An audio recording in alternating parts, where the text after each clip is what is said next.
கோணலானவைகளை செவையாக்குவேன்.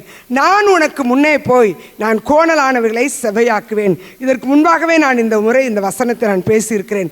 ஆனாலும் கூட ஆண்டவர் இந்த நாளிலும் கூட இதே வார்த்தையை பேச வேண்டும் என்று சொல்லி ஆண்டவர் விரும்பினபடினால் நான் மீண்டுமா இந்த வார்த்தையை உங்களுடைய சமூகத்தில் ஒருவேளை பிரசங்கிக்கும்படியாக நான் உங்களுக்கு முன்பாக நிற்கிறேன். ஒருவேளை இந்த அருமையான வேத வார்த்தை சொல்கிறது, நான் உனக்கு முன்பாக போய் கோணலானவைகளை செவையாக்குவேன் என்று சொல்லி. ஒருவேளை இந்த ஆராதனைக்கு வந்திருக்கிற, இந்த ஜபத்திற்கு வந்திருக்க நம்முடைய வாழ்க்கையில் கோணலாய் இருக்கிற பகுதிகள் உண்டு. ஆனால் அந்த கோணல் எல்லாவற்றையும் செவ்வையாக்கும்படியாய் ஆண்டவர் நம்மத்திலே கடந்து வந்திருக்கிறார். கோணலான ஒன்றை செவ்வையாக்கத்தக்கதாக. ஒருவேளை கோணல் என்பது நம்முடைய வாழ்க்கையில் நீண்ட நாளாய் போராடி கொண்டிருக்க வியாதியாக இருக்கலாம், பலவீனமாக இருக்கலாம், அல்லது தடைகளாக இருக்கலாம். ஏதோ ஒன்று நாம் நிமிர்ந்து நடக்க முடியாதபடி நம்முடைய பாதையை கோணி நம்மை குறுக பண்ணி நம்மை எழுந்திருக்க விடாதபடி தடை பண்ணுகிற ஒரு காரியமாக இருக்கலாம். ஆனால் இந்த நாளின் மத்தியான வேளையில் ஆண்டவர் நம்ம கொடுக்கிற வார்த்தை தான், நான் உனக்கு முன்னே போய் கோணலானவைகளை செவையாக்குவேன் என்று சொல்லி. ஒருவேளை எந்தவித கோணலாக இருந்தாலும் அந்த கோணலை சரியாக்கும்படியாய் தான் ஆண்டவர் நம்ம மத்தியிலே வந்திருக்கிறார். ஆண்டவர் இந்த உலகத்துக்கு வந்ததன் நோக்கம் நீங்களும் நானும் ஆசீர்வாதமாய் வாழ வேண்டும் என்பதற்காகத்தான். இஸ்ரவேலை ஆசீர்வதிப்பது தான் அவருக்கு பிரியம்.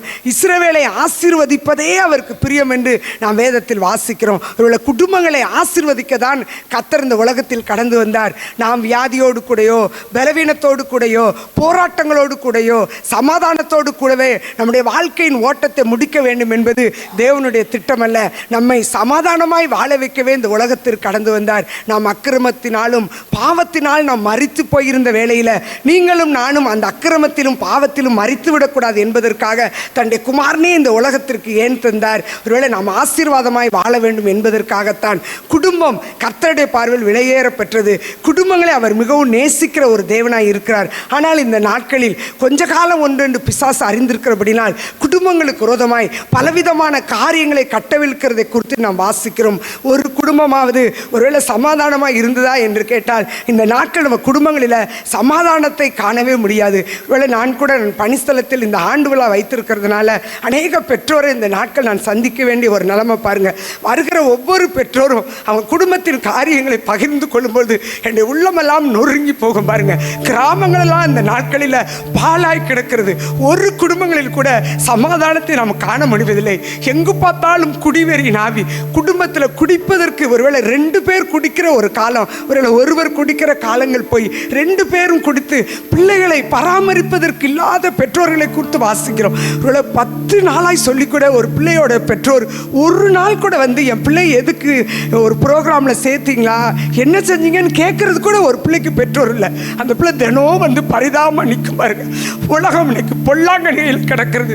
உலகம் முழுதும் கோணலாய் கிடக்கிறது. ஒருவேளை ஆனால் இன்னைக்கு நம்மளை இந்த இடத்துல எதுக்கு ஆண்டவர் வச்சிருக்காருன்னா, நம்முடைய வாழ்க்கையில் இருக்கிற எல்லா கோணலையும் அவர் செவையாக்கி நம்மை ஆசீர்வதிக்க வேண்டும் என்பதற்காக. குடும்பங்களை பிசாசு எத்தனை தான் தாறுமாறாக்கி போட்டாலும் அந்த குடும்பத்தின் மத்தியில் ஆவியானவர் உலாவுவாரானால் அந்த குடும்பம் சமாதானத்தோடு காணப்படும் என்பதில் எந்த ஒரு சந்தேகம் இல்லை. ஆனால் நீ குடும்பத்திற்கு ஆண்டவரை அறிவிப்பதற்கு ஆட்கள் இல்லை. ஒருவேளை அந்த கோணலான காரியத்தை நிவர்த்தி ஆற்பதற்கு ஆட்கள் இல்லை. ஒருவேளை ஆண்டவர் துக்கத்தோடு கூட தான் இந்த கூடாரத்துக்கு கூட வந்திருக்கிறார் பாருங்க. ஆனால் இன்னைக்கு ஆண்டவர் நம்முடைய வாழ்க்கையில் இருக்கிற ஒவ்வொரு கோணலையும் செவையாக்குற ஒரு தேவனாய் இருக்கிறார். இது ஒரு அருமையான வாக்கு தத்தம். ஒருவேளை இந்த வாக்கு தத்தம் யாருக்கு கொடுக்கப்பட்டது? கோரேஸ் என்கிற ஒரு ராஜாவிற்கு கொடுக்கப்பட்டது. ஒருவேளை கோரேஸ் ராஜா ஆண்டவரை அறியாத ஒரு புறஜாதி ராஜா. ஆனால் அவன் பிறப்பதற்கு 150 ஆண்டுகளுக்கு முன்பாகவே கர்த்தர் அவனை குறித்து தீர்க்க தரிசனமாய் சொல்லி, கோரேஸ் என்னும் ஒரு மனிதன் பிறப்பான். என் ஜனங்கள் அடிமைத்தனத்திற்கு இஸ்ரவேல் ஜனங்களை அடிமைத்தனத்திலிருந்து மீட்டெடுத்து அந்த இடிந்து போன அலங்கத்தை நான் கட்டுவதற்கு நான் கோரேஸை பயன்படுத்தேன் என்று சொல்லி ஒருவேளை ஏசாயா தீர்க்கதரிசியின் காலத்துக்கு முன்பாகவே அந்த தீர்க்க தரிசனத்தை எழுதி வைத்து அதை நிறைவேற்றும்படியாய் ஆண்டவர் கோரேஸை சொன்ன ஒரு பகுதி தான் இந்த பகுதி. அந்த அருமையான வேத பகுதி என்ன சொல்லுது? 2 பகுதியை சொல்கிறது. ஒன்று வந்து கோரேஸ் ஆண்டவருக்காக என்ன செய்ய வேண்டும், இரண்டாவது ஆண்டவர் கோரேஸுக்காக என்ன செய்ய வேண்டும். கோரேஸ் சில காரியத்தை ஆண்டவருக்காக செய்ய வேண்டும், கோரேஸ் சில காரியத்தை ஆண்டவருக்காக செய்வதற்காக ஆண்டவர் சில காரியத்தை கோரேஸுக்காக செய்கிறார். அதுதான் இந்த அருமையான வேத பகுதி. ஆனால் அந்த கோரேஸ் யார் என்று சொல்லி அந்த 44ஆம் அதிகாரம் கடைசி வசனத்தில் போடப்பட்டிருக்கிறது. கோரேஸை குறித்து, அவன் என் மேய்ப்பன், அவன் எருசலேமை நோக்கி நீ கட்டப்படு என்று, தேவாலயத்தை நோக்கி நீ அஸ்திபாரப்படு என்று சொல்லி எனக்கு பிரியமானதை எல்லாம் நிறைவேற்றுவான் என்று சொல்லுகிறவர் நான். இந்த கோரேஸை குறித்து 150 ஆண்டுகளுக்கு முன்பாக தீர்க்க தரிசனமே ஆண்டவர் சொல்லியிருக்கிறார். பிரியமானதை எல்லாம் அவன் நிறைவேற்றுவானாம். அதனால்தான் கர்த்தர் அவனுக்கு ஒரு நல்ல வாக்கு தத்தத்தை கொடுத்து அந்த வேத பகுதி சொல்லுகிறது, கர்த்தராகிய நான் அபிஷேகம் பண்ண கோரேஸுக்கு முன்பாக ஜாதிகளை கீழ்ப்படுத்தி ராஜாக்களின் இடைக்கட்டுகளை அவிழ்க்கும்படிக்கும் அவனுக்கு முன்பாக வாசல்கள் பூட்டப்படாதிருக்க கதவுகளை திறந்து வைக்கும்படியும் அவனை பார்த்து அவனை வலது கையை பிடித்து கொண்டு அவனுக்கு சொல்லுகிறதாவது, நான் உனக்கு முன்னே போய் கோணலானவைகளை செவையாக்குவேன். ஒருவேளை கோணலை கர்த்தர் யாருக்கு செவையாக்குவார் என்றால், ஒருவேளை தேவ திட்டத்துக்கு எந்த ஒரு மனிதன் பயன்படுகிறானோ அந்த மனிதனுக்கு முன்பாக கர்த்தர் கடந்து போய் கோணலான எல்லாவற்றையும் செவையாக்குறார். எல்லா மனிதருக்கும் ஒரு கோணலானவைகளை செவையாக்குறது இல்லை. ஏனென்றால் அவன் கர்த்தருக்கு பிரியமானதை செய்தபடினால், அவன் கர்த்தனுக்கு பிரியமான மேய்ப்பனா இருந்தபடினால் அவனுக்கு ஆண்டவர் திறந்த வாசலை கொடுக்கிறார். அவனுடைய வலது கையை பிடித்து கொண்டு சொல்கிறார், நான் உனக்கு முன்பாக போய் கோணலானவைகளை செவையாக்குவேன். ஒருவேளை இங்கே வந்திருக்க நம்முடைய வாழ்க்கையில் நம்மை பார்த்தான் ஆண்டவர் இன்னைக்கு சொல்கிறார், நம்முடைய வலது கையை பிடித்து கொண்டு நான் உனக்கு முன்பாக போய் கோணலானவைகளை செவையாக்குவேன். ஒருவேளை கோணல் என்பது பிசாசு கொண்டு வருகிற ஒரு காரியம். ஒருவேளை பிசாசு எளிதாக நம்முடைய வாழ்க்கையில் கோணலின் காரியத்தை கொண்டு வந்து விட முடியாது. ஆனால் இன்றைக்கு நம்முடைய வாழ்க்கையில் ஏன் கோணலாக இருக்கிறது? தனிப்பட்ட வாழ்க்கையில் போராட்டம், குடும்ப வாழ்க்கையில் போராட்டம், பிள்ளையுடைய வாழ்க்கையில் போராட்டம், வியாதி, பலவீனம். ஒருவேளை இன்றைய காலையில் நான் வருவதற்கு முன்பாக ஒரு 3 ஃபோன் காலை நான் அட்டன் பண்ணேன் பாருங்க. அத்தனை போராட்டம் நிறைந்த மக்கள் தான் இந்த நாட்களில். இவ்வளோ போராட்டத்தோடு கூட குடும்பங்கள் போய் கொண்டிருக்கும் போது ஆண்டவர் நம்மை பார்த்தான் சொல்கிறார், நான் உனக்கு முன்னே போய் கோணலானவைகளை என்ன செய்வேன்? செவையாக்குவேன். ஒருவேளை கோணலை பல வேளையில் யார் உருவாக்குவார்கள் என்று பார்த்தா, நான் ஏற்கனவே கடந்த முறை சொல்லும் பொழுது நான் 3 காரியத்தை குறித்து உங்களோடு கூட சொன்னேன். சில வேளையில் கோணலை நாம் தேடிக்கொள்கிறோம். நாமவே நம்முடைய கிரியைகளின் மூலமாக நம்முடைய குடும்பங்கள் பாழாய் போய்விடும்படியாய் தேவையில்லாத காரியங்களை நாம இழுத்து கொண்டு விடுகிறோம். இரண்டாவது, நம்ம திட்டம், தேவ திட்டம் நம்முடைய வாழ்க்கையில் இருக்கும் பொழுது பிசாசனம் நம்முடைய வாழ்க்கையில் சில காரியங்களை கொண்டு போட்டு நம்முடைய குடும்பங்களை கோணலுக்கு நேராய் நடத்தி விடுகிறார். சில வேளையில் ஒருவேளை நம்முடைய நன்மைக்காகவும் கூட சில காரியத்தை ஆண்டவரே கோணலாக்கி என்ன செய்கிறார்? வைக்கிறார். ஆதாம் ஏவாளும் நல்ல ஒரு குடும்பமாக, கர்த்தருக்கு பிரியமான ஒரு குடும்பமாக, ஆண்டவரோடு ஐக்கியமுள்ள ஒரு குடும்பமாக, ஒவ்வொரு நாள் பகலின் வேளையிலும் அவரோடு கூட உறவாடுகிற ஒரு நல்ல குடும்பமாக ஆண்டவர் ஆதாம் ஏவாள் குடும்பத்தை வைத்திருந்தார். ஒவ்வொரு நாளும் ஆண்டவரோடு கூட உறவாடினார்கள். ஆனால் ஒரு நாளிலே அவர்கள் ஆண்டவருடைய அன்புக்கு தூரமாய் போன பொழுது, ஒருவேளை சர்ப்பத்தினால் வஞ்சிக்கப்பட்ட போது, வஞ்சகமான ஆவி அந்த குடும்பத்தில் வந்த பொழுது அந்த குடும்பம் ஆசீர்வாதத்தை இழந்து போனது. ஒருவேளை ஒரு நாளிலே அவர்கள் அந்த ஏதேன் தோட்டத்தை விட்டு தள்ளப்பட்டார்கள். நல்லா ஆண்டவருக்குள்ளாக நன்றாக இருந்த அந்த குடும்பம் ஒரு நாளிலே ஆண்டவருடைய அன்பை விட்டு தூரமாய் போய்விட்டது. எதினாலே? வஞ்சிக்கிற ஆவியினாலே. இன்னைக்கு அநேக குடும்பங்கள்னால பிசாசு அந்த குடும்பத்தை வஞ்சிக்கிறபடினால், வஞ்சித்து தன் கரத்துக்குள் வைத்திருக்கிறபடினால் அவர்கள் ஆசீர்வாதத்தை என்ன செய்கிறார்கள்? இழந்து போய்விடுகிறார்கள். ஒரு விலையேற பெற்ற ஆசீர்வாதத்தை ஆதாமும் ஏவாளும் இழந்து போனது மாத்திரமல்ல, நம்முடைய சந்ததிகளுக்கே அவர்கள் சாபத்தை வைத்து விட்டு கடந்து போய்விடுகிறார்கள். இரண்டாவது பார்த்தீங்கன்னா, பிசாசு சில காரியத்தை நம்முடைய வாழ்க்கையில் கோணலாக்கி விடுகிறான். ஏன்னா யோபு ஒரு தவறும் செய்யவில்லை, ஆனாலும் கூட அவனுடைய வாழ்க்கையில் பல காரியத்தை பிசாசு கோணலாக்கினாலும் கூட கர்த்தர் அவனோடு கூட இருந்தபடினால், அவனுடைய கிரியைகள் எல்லாம் உண்மையுள்ளவனாய் இருந்தபடினால் ஒரு நாளில் இழந்து போன எல்லாவற்றையும் திருப்பி தந்தான். ஒரு மனிதன் கர்த்தருக்குள்ள உண்மையுள்ள ஒரு மனிதனாய் இருந்தானால் பிசாசு எத்தனை கோணலை கொண்டு வந்தாலும் அந்த கோணலை நேராக்கி நம்மை ஆசீர்வதிப்பதற்கு அவர் போதுமானவராக இருக்கிறார். மூன்றாவதாக நம்ம பார்த்தோம்னால், சில காரியத்தை ஆண்டவரே கோணலாக்கி வைத்து விடுகிறார். கர்த்தர் ஒரு நாளிலே பவுலை, ஆண்டவருக்கு விரோதமாக இருந்த ஒரு பவுலை ஒவ்வொரு நாளும் அந்த ஜனங்களை அழித்து விட வேண்டும் என்று சொல்லி கங்கணம் கட்டி புறப்பட்டு வந்த அந்த பவுலை ஆண்டவர் ஒரு நாளில் சந்தித்து ஆண்டவர் பல திட்டங்களை கொடுத்து அநேக திருச்சபைகளுக்கு ஆசீர்வாதமாக அநேக காரியங்களை அவருக்காக ஆண்டவர் செய்தார். இன்றைக்கும் கூட அவரை குறித்து தியானித்து கொண்டே இருக்கிறோம். இன்னைக்கு கட்டப்பட்ட அநேக திருச்சபைகள், ஒருவேளை பவுலின் அஸ்திவாரத்தில் கட்டப்பட்ட திருச்சபைகள் இன்றைக்கும் இருக்கிறது. ஒருவேளை அப்படிப்பட்ட பவுல் தன்னுடைய வாழ்க்கையில் ஒருவேளை இந்த முள் என்னை விட்டு நீங்கும்படி நான் ஆண்டவரிடத்தில் 3 தரம் கேட்டேன். ஆனாலும் ஆண்டவர் என் கிருபை உனக்கு போதும் என்று சொன்னார். அவருடைய அந்த முள் வந்து ஒரு புத்தகத்தில் நான் வாசித்தேன்.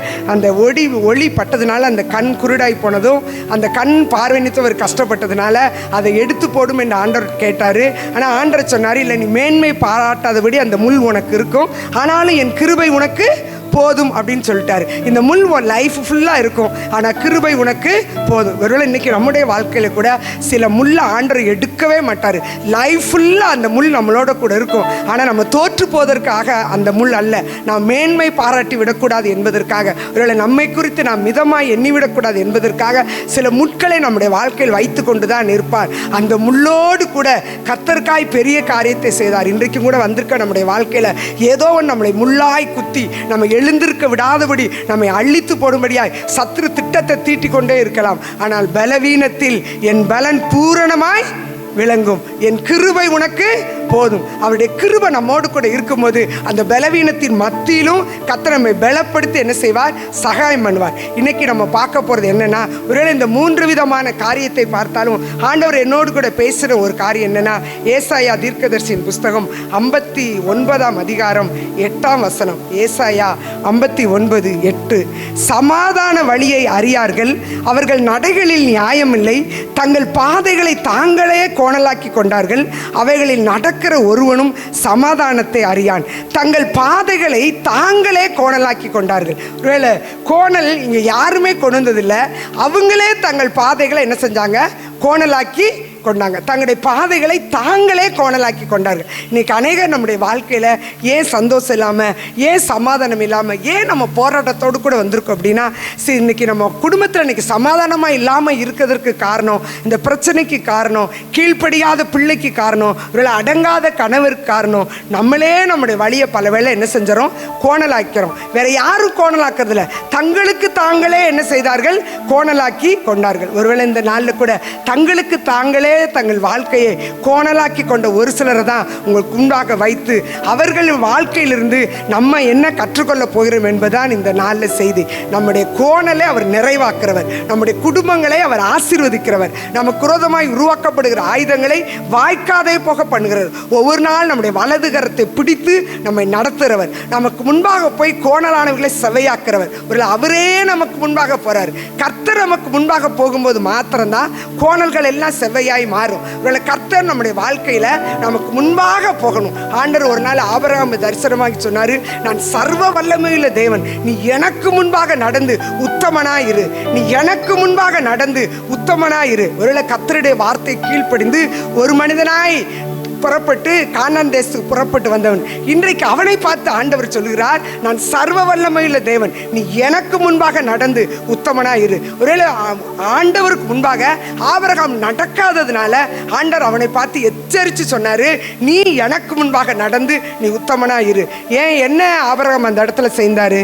ஒருவேளை தேவன் அவருக்கு ஒரு பெரிய வாக்கு தத்தத்தை கொடுத்திருக்க, அவர் ஆகாரோடு கூட தன்னுடைய ஆகாரை மனைவியாக்கி இஸ்மவேலை பெற்றுக்கொண்ட பிறகு பார்த்தீங்கன்னா, நீங்கள் ஆபிரகாமுக்கும் ஆண்டவருக்கும் பேசினதா வேதத்தில் இருக்கவே இருக்காது. அதுக்கு முன்னாடி ஆண்டவர் ஆபிரகாமோடு பேசிக்கொண்டே இருப்பார். இங்கே 75 வயசில் போனாங்க, 85 வயசில் வந்து ஆகார திருமணம் பண்ணார் ஆபிரகாம். ஒரு 99 வயதில் தான் வந்து மறுபடியும் கன்சீவ் ஆகி 100 வயசில் குழந்தை பிறக்குது. ஆனால் இந்த 14 வருஷம் நீங்கள் வேதத்தில் பார்த்தீங்கன்னா ஆண்டவர் வந்து ஆபிரகாமோடு கூட பேசினார் என்பதற்கு எந்த ஒரு அடையாளமும் இருக்காது. ஆண்டவர் ஆபிரகாமோடு கூட பேசவே இல்லை. ஒரு நல்ல உன்னத நோக்கத்தோடு கூட, ஒரு உயர்ந்த திட்டத்தோடு கூட ஒருவேளை கானானை கொண்டு வந்து ஆபிரகாமை ஆசீர்வதித்து அவனுக்குள் பூமியில் உள்ள சந்ததிகள்லாம் ஆசீர்வதிக்கப்பட வேண்டும் என்று சொல்லி ஒரு உயர்ந்த திட்டத்தோடு அழைத்தார். ஒருவேளை அந்த திட்டத்துக்கு கீழ்ப்படிந்தவனாய் ஒருவேளை தனக்குள்ள எல்லாவற்றையும் விட்டு அவன் புறப்பட்டு வந்தான்.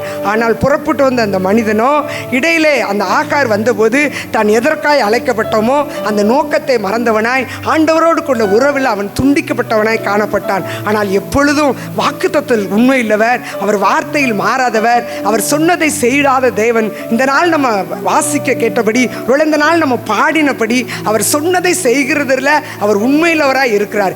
ஆபிரகாமை அழைத்து உனக்கு முன்பாக நான் கோணலானவைகளை செவையாக்குவேன் என்று சொன்ன தேவன் ஆபிரகாம் அப்படியே அழிந்து விடுவதை விரும்பாதபடி மீண்டும் ஆபிரகாமை எச்சரித்து வாக்குத்தத்தை நிறைவேற்றுவதற்கு கர்த்தர் ஒரு காலத்தை வைத்திருந்தார். அந்த காலம் வந்தபோது அந்த காலத்தை குறித்த உணர்வை ஏற்படுத்த வேண்டும் என்பதற்காக ஆபிரகாமை பார்த்து ஆண்டவர் சொன்னார், நான் சர்வ வல்லமையுள்ள தேவன், நீ எனக்கு முன்பாக நடந்து நீ உத்தமனா இரு என்று சொல்லி. ஒருவேளை இந்த நாளின் காலவெளியில் நம்ம பார்த்து ஆண்டவர் அப்படிதான் சொல்றாரு. இன்னைக்கு ஏன் நம்ம லைஃப்ல கோணல் அப்படின்னா, கர்த்தர் நமக்கு முன்பாக போகலை. கர்த்தர் நமக்கு முன்பாக போகாததுனால நம்முடைய லைஃப்ல எல்லாமே கோணலா இருக்கு. நம்முடைய லைஃப்ல ஏன்னா குடும்பங்கள் இன்னைக்கு கர்த்தருடைய பரல் உடைந்து கிடக்கிறது. கணவன் மனைவியை நேசிக்க முடியல, மனைவி கணவனை நேசிக்க முடியல, பெற்றோர் பிள்ளைகளை நேசிக்க முடியல. இன்னைக்கு குடும்பங்கள் அப்படி பாழாய் கிடக்கிறத நாங்கள் பார்க்குறோம். கடந்த நாட்கள் நாங்கள் ஒரு கவுன்சிலிங்காக அந்த ஒரு மீட்டிங்காக 4 மாவடி போயிருந்தோம். அந்த கூட்டத்தில் ஒரு குடும்பங்கள் பிரிந்திருக்கிற குடும்பங்களுக்காக கதறி அழுது ஜெபித்த எத்தனை பேரை நாங்கள் பார்த்தோம் தெரியுமா? இன்னைக்கு குடும்பங்கள் அப்படி சின்ன பின்னமாய் கிடக்குது பாருங்க, அப்படி கோடலாய் கொண்டு கிடக்கிறது. ஆண்டவர் அந்த குடும்பத்துக்கு முன்பாக போய் அந்த குடும்பத்தை நடத்த வேண்டும் என்று தான் ஆண்டவர் விரும்புகிறார். இன்னைக்கு கூட வந்திருக்க நம்முடைய வாழ்க்கையில நம்ம குடும்பத்தில் நமக்கு முன்பாக கர்த்தர் கடந்து போறாரா? ஒரு ஆபிரகாம் வார்த்தை கீழ்ப்படிந்து சரியா தான் வந்தான் பாருங்க. ஆனா இடையில ஆகார் வந்தபோது அவனுக்கும் தேவனுக்குள்ள தொடர்பு அருந்து போச்சு. இந்த சத்தத்தை கேட்கிற உங்களுடைய வாழ்க்கையில இன்னைக்கு உங்களுக்கும் தேவனுக்குள்ள தொடர்பு எப்படி இருக்கு?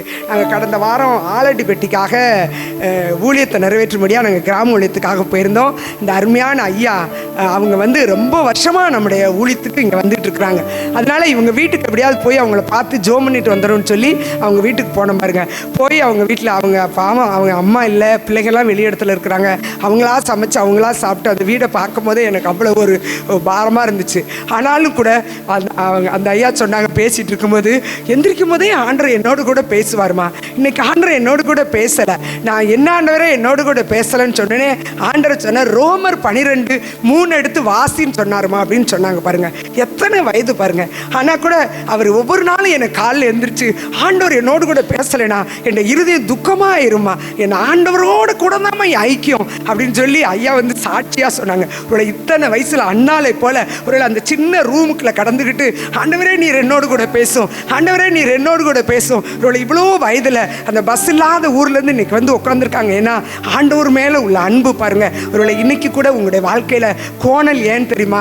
உங்களுக்கும் தேவனுக்குள்ள தொடர்புல நீங்க எந்த இடத்துல இருக்கிறீங்கன்னு சொல்லி இன்னைக்கு சிந்திச்சு பார்க்கணும்னு சொல்லி ஆண்டவர் விரும்புகிறாரு. ஒவ்வொரு நாள் நம்மோடு கூட உறவாடணும், ஒவ்வொரு நாளும் நம்மோடு கூட மகிழணும் என்பதுதான் நம்மை குறித்து ஆண்டவருடைய ஒரு பெரிய திட்டம் பாருங்க. ஆனா இன்னைக்கு நம்ம உலகத்துக்காக நம்ம செலவழிக்க நேரம் நிறைய நேரம் இருக்கு, நம்முடைய காரியத்துக்காக செலவழிக்க ரொம்ப நேரம் இருக்கு. ஆனா ஆண்டவருக்காக நம்ம ஆண்டவரோடு கூட எவ்வளவு நேரம் நம்ம ஆண்டவருக்காக நம்ம என்ன செய்யறோம், என்ன செலவழிக்கிறோம்? ஒருவேளை காலையில் எந்திரிச்சு ஆண்டவரை தேடுகிற ஒரு அனுபவம் நம்முடைய வாழ்க்கையில் இருக்கா? ஏன்னா எனக்கு அப்படியே எவ்வளவு நாள் சத்தியத்தை கேட்டாலும் ஜனங்கள் சத்தியத்தின்படி தன்னை வாழ ஒப்பு கொடுக்கறது இல்லையே அப்படின்னு நினைக்கும் போதே என்னுடைய உள்ள அவ்வளவு ஒரு நொறுங்கி போச்சு பாருங்க. எங்கள் சொந்த குடும்பத்தில் ஒரு சகோதரியோடு கூட நேற்று நான் பேசி கொண்டிருந்தேன். அவங்க சிபிஎம் சர்ச்சுக்கு அவ்வளோ சின்சியராக போகிறவங்க பாருங்க. அவங்க என்கிட்ட பேசும்போது சொல்கிறாங்க, இல்லைப்ல நான் என் தம்பிகிட்ட நல்லா சொல்லிட்டேன், அவன் செத்தாலும் என் மூஞ்சில் முடிக்கக்கூடாது, நான் செத்தாலும் அவன் மூஞ்சில் முடிக்கக்கூடாது. என்னை அப்படி பேசிட்டான் ஜூலி, அதனால் நான் இனிமேல் செத்தா கூட முடிக்க மாட்டேன் அப்படின்னாங்க. எனக்கு அப்பேக்கா நான் சிஎஸ்ஐ திருச்சபையை சார்ந்தவா, நான் கூட இப்படி சொல்ல மாட்டேன். எப்படி நீ ஒரு ஆவிக்குரிய திருச்சபைக்கு போகிறீங்க, கண்ட சகோதரனை நேசிக்காம நீங்கள் காணாத தேவனிடத்தில் எப்படி என்ன செய்ய போகிறீங்க, அன்பு கூற போகிறீங்க? ஏன்னா நம்ம வழக்கமாக ஆலயத்துக்கு வர்றவங்களா இருக்கலாம், வழக்கமாக வேதத்தை வாசிக்கிறவங்களா இருக்கலாம், வழக்கமாக நம்ம ஜெபிக்கிறவங்களா இருக்கலாம். ஆனால் நம்ம வாழ்க்கையில் அதை காட்டுறோமா, அதுதான் ரொம்ப முக்கியம். எனக்கும் தேவனுக்கும் உள்ள தொடர்பு சரியாக இருக்குமானா நான் என் வாழ்க்கையில் அதை என்ன செய்வேன், காட்டுவேன்.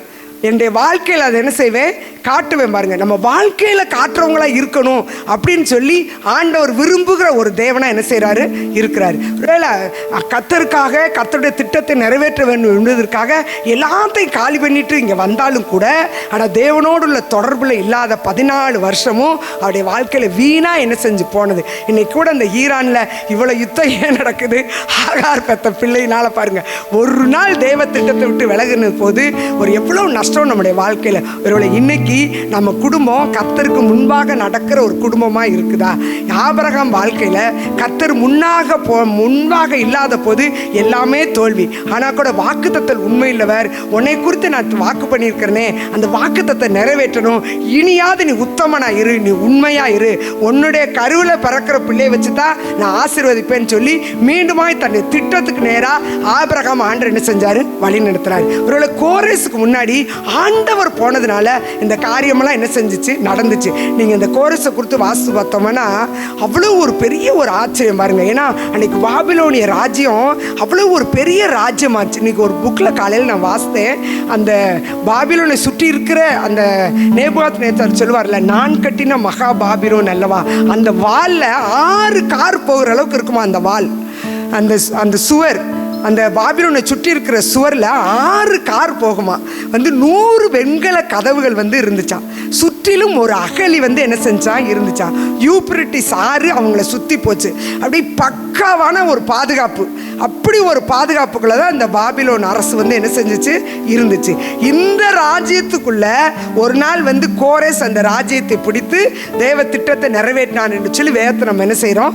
வாசிக்கிறோம். நான் எதுக்காக நான் சொல்ல வரேன் அப்படின்னா, நம்ம வார்த்தையை கேட்கிற நம்ம வார்த்தையின்படி நம்ம வாழணும்னா நம்முடைய வாழ்க்கையில் இருக்கிற கோணல் என்னைக்குமே என்ன செய்யாது? மாறவே மாறாது. கர்த்தர் நம்மளுக்கு முன்பாக போகலைன்னா இன்னைக்கு இருக்கிற அந்த பொல்லாத உலகத்தில் நம்ம ஜெயமுள்ள ஒரு கிறிஸ்தவ வாழ்க்கை என்ன செய்ய முடியாது?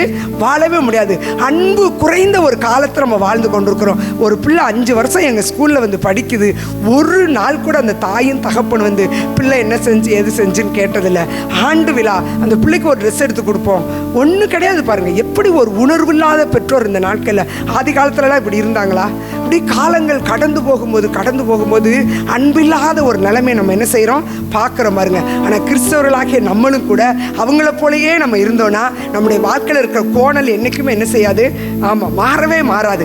ஆண்டவருடைய சத்தத்தை கேட்டு அவருடைய சித்தத்தை செய்கிற ஒரு நல்ல அனுபவம் நம்முடைய வாழ்க்கையில் கட்டாயம் என்ன செய்யணும்? இருக்கணும். ஏன்னா சிலர் தங்களுடைய வாழ்க்கையை கோணலாக்குனாங்க, ஆனால் ஆண்டவர் இடைவிடும்போது அந்த கோணலை நேராக்கிட்டாங்க. ஆனால் சிலர் தங்களுடைய வாழ்க்கையில் எத்தனை தான் சத்தியத்தை கேட்டாலும் அந்த சத்தியத்தின்படி வாழாததுனால அவங்க வாழ்க்கையில் இருக்கிற கோணல் ஒரு நாள் என்ன செய்யல? நீங்கவே இல்லை. பாருங்க, இன்னைக்கு ஆபிரகாம் வாழ்க்கையில் ஒரு கோணல் வந்துச்சு.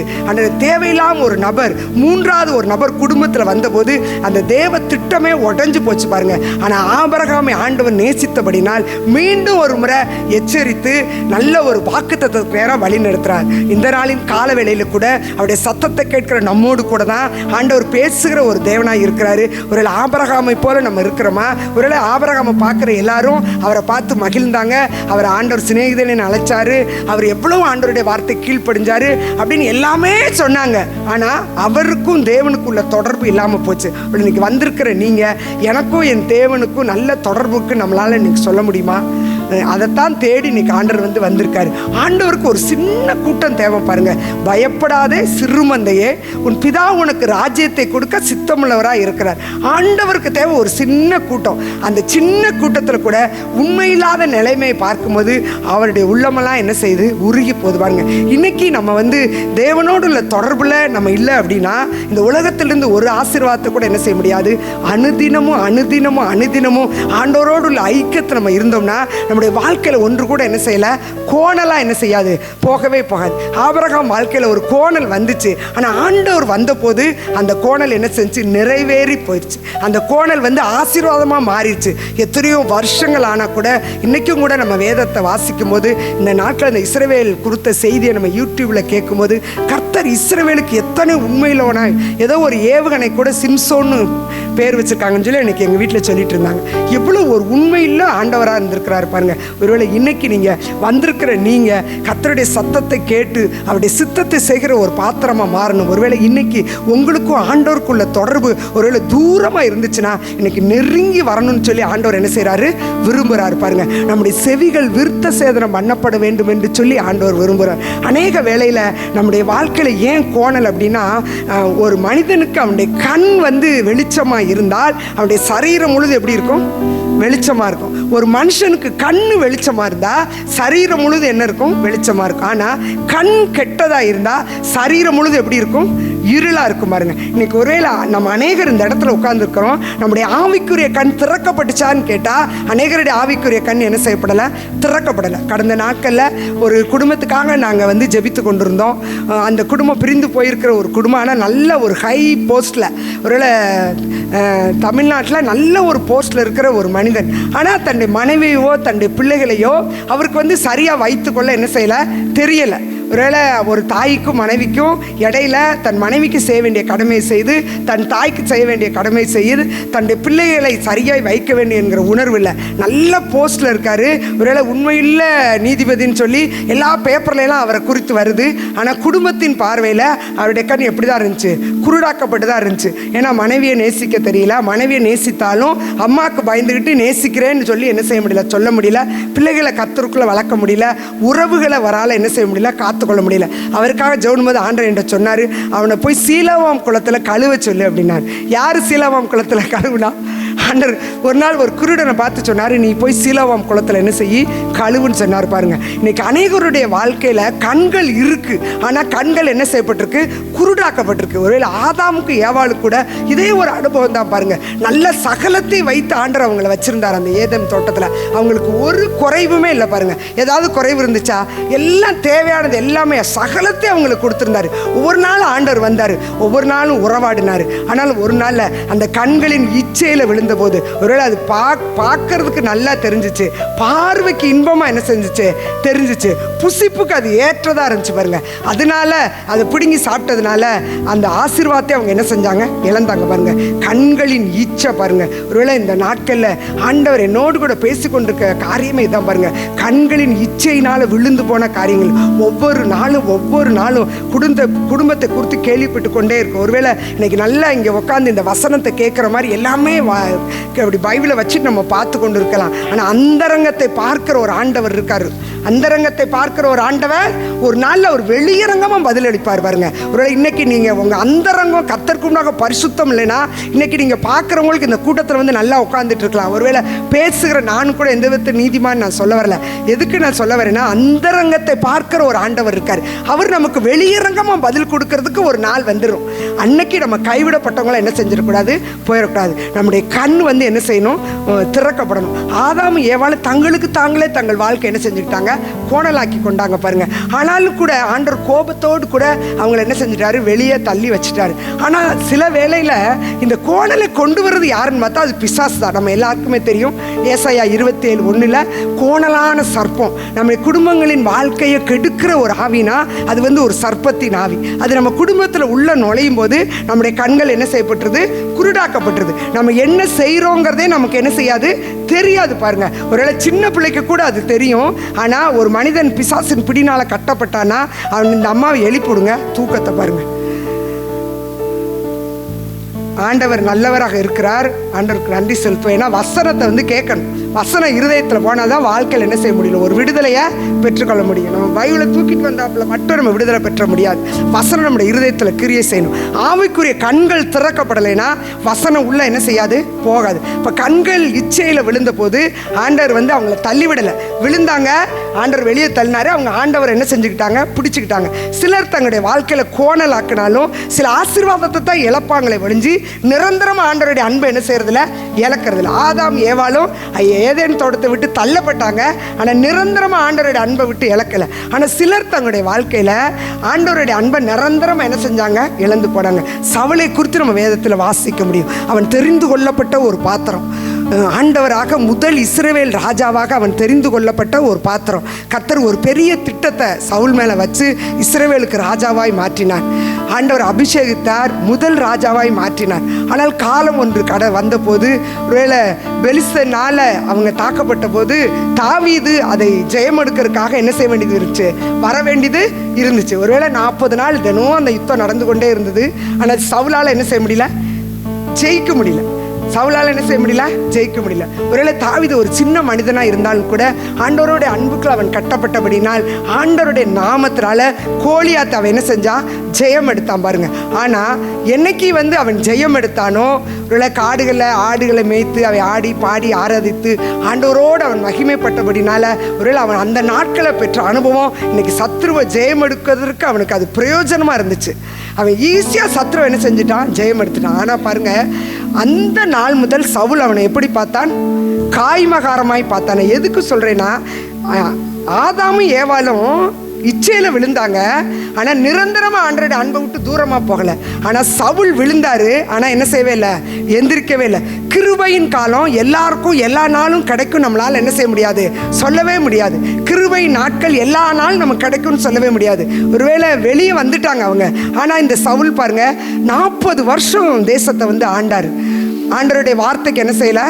ஒவ்வொரு நாளும் அவருடைய லைஃப்பில் பெரும் பகுதி ஒரு மனிதனோட போராடி போராடி போராடி தாவீதை விரட்டுறதுலே அவருடைய வாழ்க்கை முடிஞ்சு பாருங்க. இன்னைக்கு வந்திருக்க நம்முடைய வாழ்க்கையில் கூட பிடிக்காத ஒரு நபரை யோசித்து யோசித்து யோசித்து அதவே அப்படி செஞ்சாங்க, இப்படி செஞ்சாங்க, அதை செஞ்சாங்க, இதை செஞ்சாங்க, இதவே சொல்லி சொல்லி சொல்லி நம்ம வந்து நரகத்துக்கு போக போகிறோமா, இல்லை அதை விட்டுட்டு பரலோகத்துக்கு போக போகிறோமா? அதுதான் வந்து முக்கியமான கொஸ்டின் பாருங்க. ஏன்னா இன்னைக்கு நான் பார்க்குற அநேகரை பார்க்குறேன், ஒன்றவே பிடிக்காத ஒன்றையே திரும்ப திரும்ப திரும்ப நம்ம அதையே அதை செஞ்சாங்க, இதை செஞ்சாங்க, அப்படி செஞ்சாங்க, இப்படி செஞ்சாங்க, இதையே நம்ம பேசிக்கிட்டே இருந்தோம்னா நம்ம எங்கே போக முடியாது?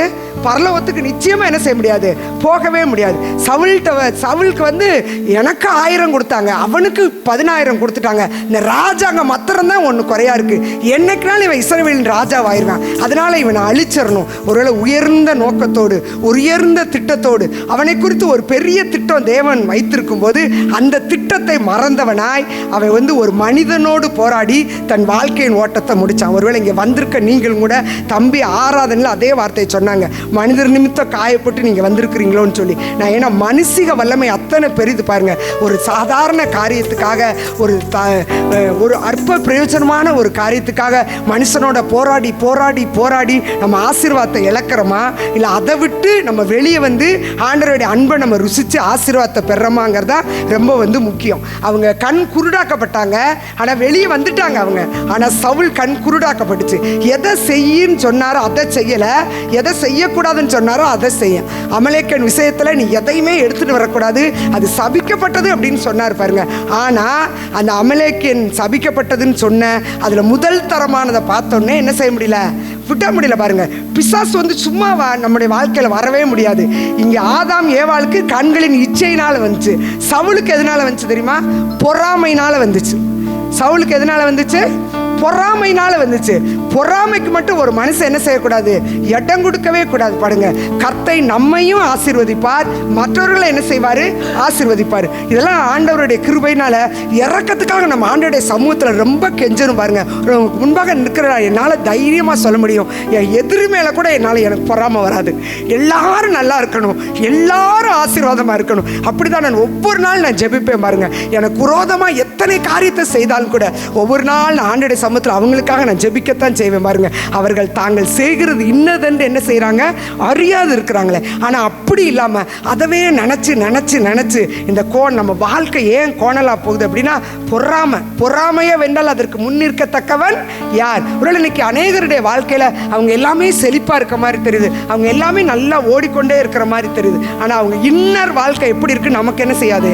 தெரியாது. இன்னைக்கு வெளியே பார்க்கும்போது ஒரு சாதாரண நம்ம நினைக்கிறோம், ஒரு மனிதன் பொருளாதாரத்தில் ஆசீர்வாதமாக இருந்தால் அவன் வந்து ஆசீர்வாதமாக இருக்கிறான் அப்படின்னு நம்ம நினைக்கிறோம். ஆனால் ஒன்று தெரிஞ்சுக்கங்க, பொருளாதார ஆசீர்வாதம் ஒரு மனுஷனுக்கு ஆசீர்வாதமே அல்ல. ஆமாம், நம்ம குடும்பம் சமாதானமாக இருக்கணும், அதுதான் வந்து ஆசீர்வாதம். நம்ம குடும்பத்தில் என்ன கட்டவிழ்க்கப்படணும்? சமாதானம். சமாதான வழியை அவர்கள் அறியார்கள், தங்கள் பாதைகளை தாங்களே என்ன செஞ்சாங்க? கோணலாக்கி கொண்டாங்க பாருங்க. நாமளே நம்ம கோணலாக்கி கொள்றது. அவனுக்கு வந்து சவுல் தன்னுடைய திட்டத்தில் இருந்த ஒன்று எப்படியாவது தாவீதை என்ன செஞ்சிடணும்? அழித்தணும். கர்த்தர் தாவீதோடு இருந்தார், அவன் வர வர பலத்தான். கர்த்தர் சவுலை விட்டு விலகினார். அப்படியே என்ன செஞ்சிருச்சு? டவுன். நீங்கள் அதில் வாசித்து பார்த்தீங்கன்னா அந்த 1 சாமுவேல் ஒரு வசனம் இருக்கும். என்னைக்கு அவன் தாவீது கொன்றது 1000 10,000 பாடினானோ அந்த ஒரு வசனத்தை மட்டும் வாசிங்களேன். சொல்கிறேன் எந்த வசனம்?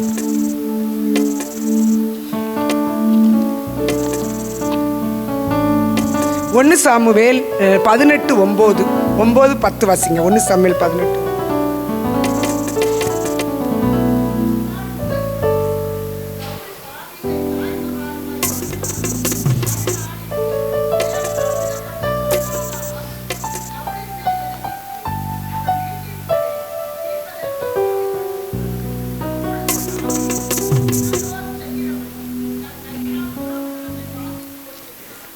போதுங்கக்கா.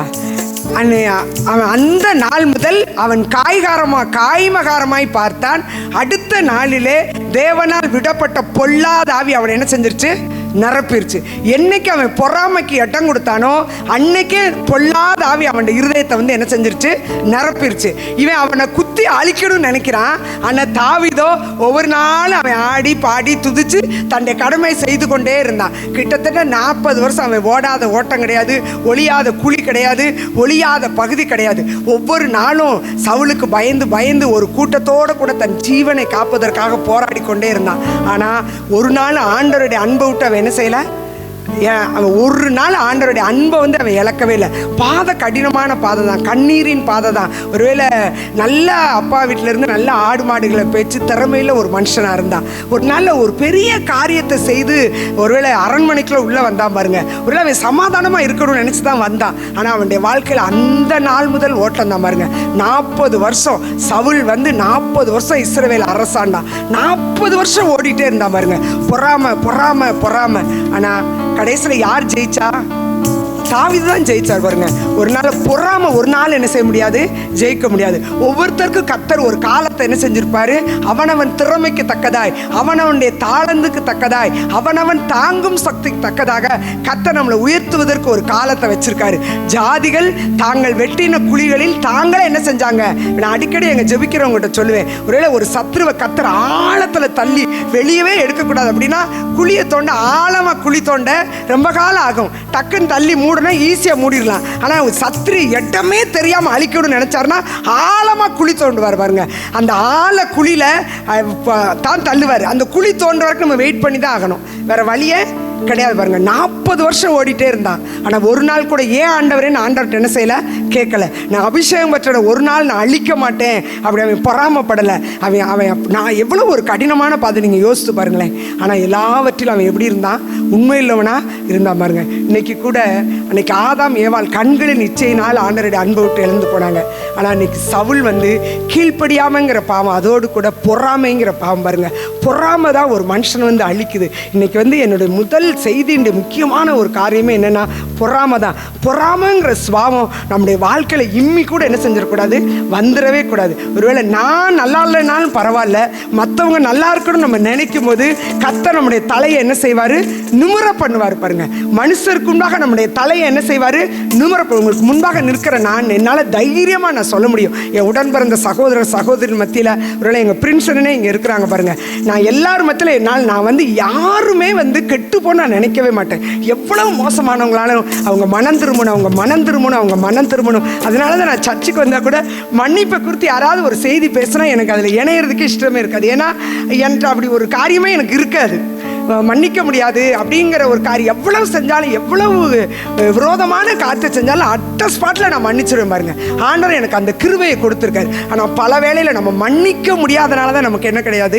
ஆசீர்வாதம் கிடையவே கிடையாது. பொறாமையோ வென்றால் எறும்புருக்கி, பொறாமையோ வென்றால் அதற்கு முன்னிற்கத்தக்கவன் யார்? கர்த்தர் எனக்கு சகாய, நான் பயப்படேன். மனுஷன் எனக்கு என்ன செய்வான்? ஒரு மனுஷன் நம்மளை தொட்ட முடியாது பாருங்க. ஜீவனின் அதிபதியாக கர்த்தர் நமக்கு முன்பாக இருக்கும்போது, எனக்கு அவருக்குள்ள தொடர்புல நான் சரியா இருக்கும்போது ஒரு மனுஷனை என் வாழ்க்கையில குறுக்கிட்டு எங்களை என்ன செய்யவே முடியாது? அழிக்கவே முடியாது. இன்னைக்கு அந்த அந்த இடத்துக்கு நம்ம வரணும் பாருங்க. பொறாமையான காரியத்துக்கு நம்மளை விட்டு ஆண்டவர் வந்து என்ன செய்யணும்? விளக்கணும். பொறாமையினால தான் பாருங்க மோசே இஸ்ரவேல் ஜனங்களுக்கு அவன் அர்ப்பணிப்பு கொஞ்சம் நஞ்சம் கிடையாது, அவ்வளோ ஒரு அர்ப்பணிப்பு பாருங்க. ஆனால் ஒரு இடத்துல வரும்போது அந்த கோராகின் கூட்டத்தார் சொல்றாங்க, இவங்களை கொண்டு தான் பேசுறாங்களா, எங்களை கொண்டு என்ன செய்யல பேசலையா அப்படின்னு சொல்லி மோசே குரோதமா என்ன செஞ்சாங்க? பேசினாங்க பாருங்க. ஆண்டவர் அவங்களுக்கு ஒரு குழியை பூமியை திறந்து எல்லாத்தையும் என்ன செஞ்சிட்டாரு? உள்ள தள்ளிட்டாரு பாருங்க. நான் இன்னைக்கு உங்களுக்கு சொல்றேன், ஒருவேளை இங்க வந்திருக்க நம்ம பொறாமைனால மற்றவங்க வளர்ச்சியை பார்த்து, மற்றவங்க வருமானத்தை பார்த்து, மற்றவங்க ஆசீர்வாதத்தை பார்த்து நம்ம பொறாமப்பட்டோம். வாழ்க்கையில் ஒரு ஆசீர்வாதத்தை பெற முடியாது. கோராகின் கூட்டத்தார போல குழியை தோண்டி எங்க தள்ளிடுவாரு? உள்ள தள்ளிடுவார். அதில் வந்து மாற்றமே கிடையாது பாருங்க. உண்மையில் ஒரு மனுஷன் மிரியாம் அப்படிதான். மிரியம் மோசை ஒய்ஃபு சரியில்லை அப்படிங்கிறனால மோசையை பார்த்து ஈஸியாக என்ன செஞ்சுட்டா, பேசிட்டா பாருங்க. ஆண்டவர் என்ன சார், குஷ்ரோகத்தை வர வச்சுட்டாரு. ஒருவேளை பொறாமைப்பட்டு அடுத்தவங்களை குறித்து பேச நமக்கு அதிகாரமே இல்லை. 10 வருஷம் ஆண்டோடைய வருகை. அன்னைக்கு ஒருத்தர் வேகமாக சொல்லார், என்ன சிஸ்டர் 10 வருஷத்தில் ஆண்டவர் வருகை வந்துரு சிஸ்டர், நம்ம ஏன் கவலைப்படணும்? ஒருவேளை இந்த 10 வருஷ வாழ்க்கைக்காக நம்ம அடுத்தவங்களோட பொறாமைப்பட்டு அடுத்தவங்க வளர்ச்சியை பார்த்து அதில் நம்ம வந்து அப்படி சொல்லிட்டாங்களே இப்படி சொல்லிட்டாங்களே அந்த எண்ணத்திலே நம்ம காலத்தை வீணாக்காதபடி கர்த்தர் எனக்கு வைத்த ஆசீர்வாதத்தை நான் சுதந்திரிக்கிறதுக்கு நான் என்ன செய்யணும் ஆண்டவரே அப்படின்னு நம்ம என்ன செய்யணும், கேட்கணும் பாருங்க.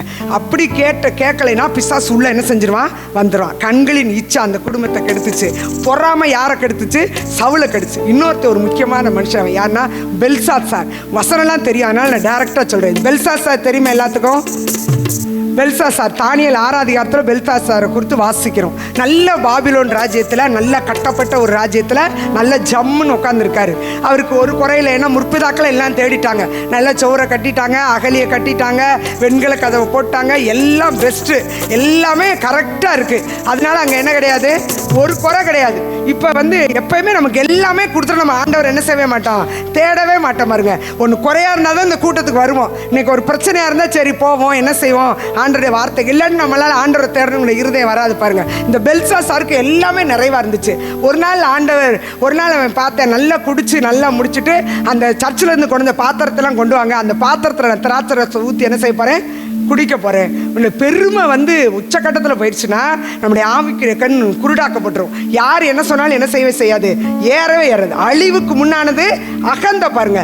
பெருமை உச்சக்கட்டத்தில் வந்துருச்சுன்னா யார் சொல்ற நம்ம இதில் என்ன செய்யாது, ஏறாது. நல்லா குடிச்சு நல்லா கும்மாளம் போட்டு அந்த கோயிலில் 70 வருஷமா அந்த பாத்திரம் நேபுகாத்நேச்சாரால் கொண்டு வந்து அந்த பரிசுத்த பாத்திரம் எங்க இருக்கு, அந்த பண்டகசாலைக்குள்ள இருக்கு பாருங்க. இவன் நல்லா குடிச்சிட்டு அந்த பாத்திரத்தில் என்ன செஞ்சான், கொண்டு வந்து நல்லா குடிச்சு கும்மாளம் போட்டான் பாருங்க.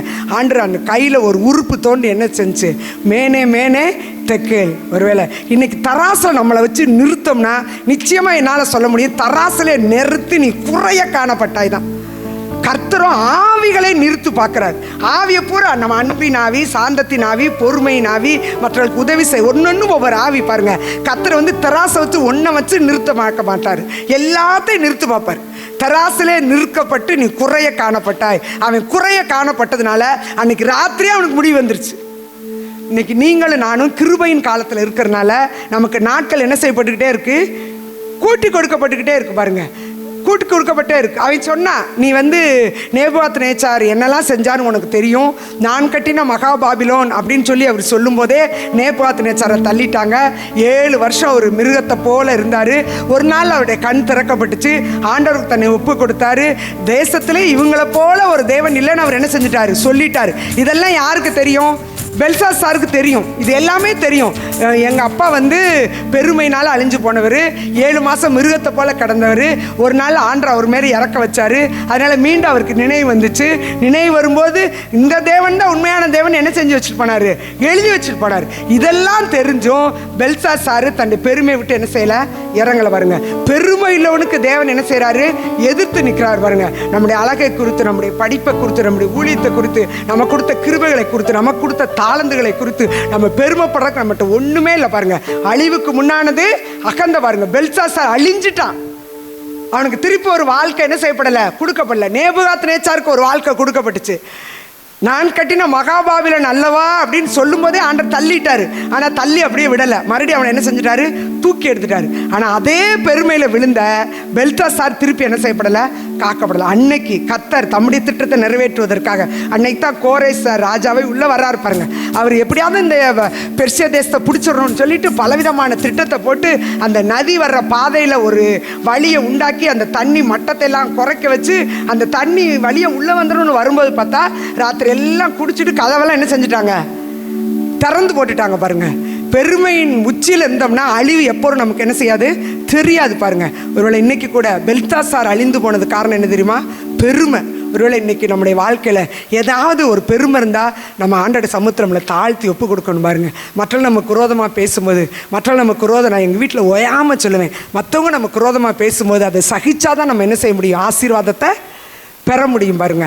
நமக்கு மற்றவங்க பேசுகிற நம்மளால் சகிக்க முடியல அப்படின்னா, நம்ம தப்பு செய்யும்போது நம்ம சொன்னால் நம்ம வந்து ஏற்றுக்குவோம். ஆனால் நம்ம தப்பே செய்யாத போது நம்மளை குற்றப்படுத்தும் போது நம்மளால் என்ன செய்ய முடியல, ஏற்றுக்கொள்ள முடியல பாருங்க. பெருமையிலோனுக்கு தேவன் என்ன செய்கிறாரு, எதிர்த்து நிற்கிறார். தாழ்மையிலோனுக்கோ நமக்கு கிருபை. ஏதோ நம்ம கூட ஆண்டவர் நம்ம கொடுத்த தாளந்து பாடுறோம், ஆண்டவர் நமக்கு கொடுத்த கிருபை நம்ம ஜெபிக்கிறோம். ஒருவேளை நம்மளோட வளர்ந்தவங்க நம்மளோட மோசமாக மாறி இருக்கலாம். ஆனால் அவங்கள குறித்து அற்பமாக நம்ம எண்ணப்பட்டோம். ஆனால் நம்ம எங்கே போயிடுவோம், நம்ம பிசாசு உள்ளே வந்துடும். நம்ம லைஃப் ஈஸியாக கோணலாக என்ன செஞ்சிடும், மாறிடும் பாருங்க. நேபுகாத்நேச்சாருக்கு ஒரு தருணம் கொடுக்கப்பட்டது, ஆனால் பெல்சாசாருக்கு ஒரு தருணம் என்ன செய்யப்படலை, கொடுக்கப்படலை. நமக்கு மீண்டும் ஒரு தருணம் கொடுக்கப்படுமான்னு தெரியாது. இன்றைக்கி ஒருவேளை பெருமை நம்மளை அழிவுக்கு நேரம் நடத்திடக்கூடாது. ஆண்டே சமூகத்தில் ஒப்பு கொடுப்போம். ஒருவேளை கண்களின் இச்சையில் நம்ம விழுந்து விடக்கூடாது, பொறாமைங்கிற வல்லமை நம்ம விழுந்து விடக்கூடாது. மூன்றாவதாக இப்போ என்ன சொன்னேன், பெல்சாசார் பெருமையினால் விழுந்துட்டான். ஒருவேளை பெருமையினால் இது வரைக்கும் நம்ம கொடுத்ததுக்கு நான் ஏமாத்திரம், என் வீடு ஏமாத்திரம். எங்கள் வீட்டில் சொன்னாங்க பாருங்கள், 10 ரூபாய்க்கு எங்கள் அத்தை அலைஞ்சிருக்காங்க, 10 ரூபா காசு கொடுக்க முடியாமல் அலைஞ்சிருக்கிறாங்க. இன்றைக்கி கர்த்தர் ஒருவேளை பலர் கொடுக்குற மாதிரி எங்களை வச்சிருக்கிறாரு. ஒருவேளை அவங்க விதைச்சாங்க, இன்றைக்கி நாங்கள் வந்து என்ன செஞ்சுட்டு போகிறோம், அறுக்கிறோம். ஒருவேளை அவங்க வறுமை, தரித்திரம், உபவாசம், எனக்கு தெரியும். 15 வருஷம் அவங்களோட நான் இருந்திருக்கிறேன். லைஃப்பில் நன்மையான ஒன்றையுமே அவங்க அனுபவிச்சது கிடையாது. பிள்ளைகளால் பாடு, வறுமை, தரித்திரம், கண்ணீர் தான். 15 வருஷம் அவங்க வாழ்க்கை. என்ன திருமணமாகி எங்கள் அத்தை 15 வருஷம் எங்களோட கூட இருந்தாங்க.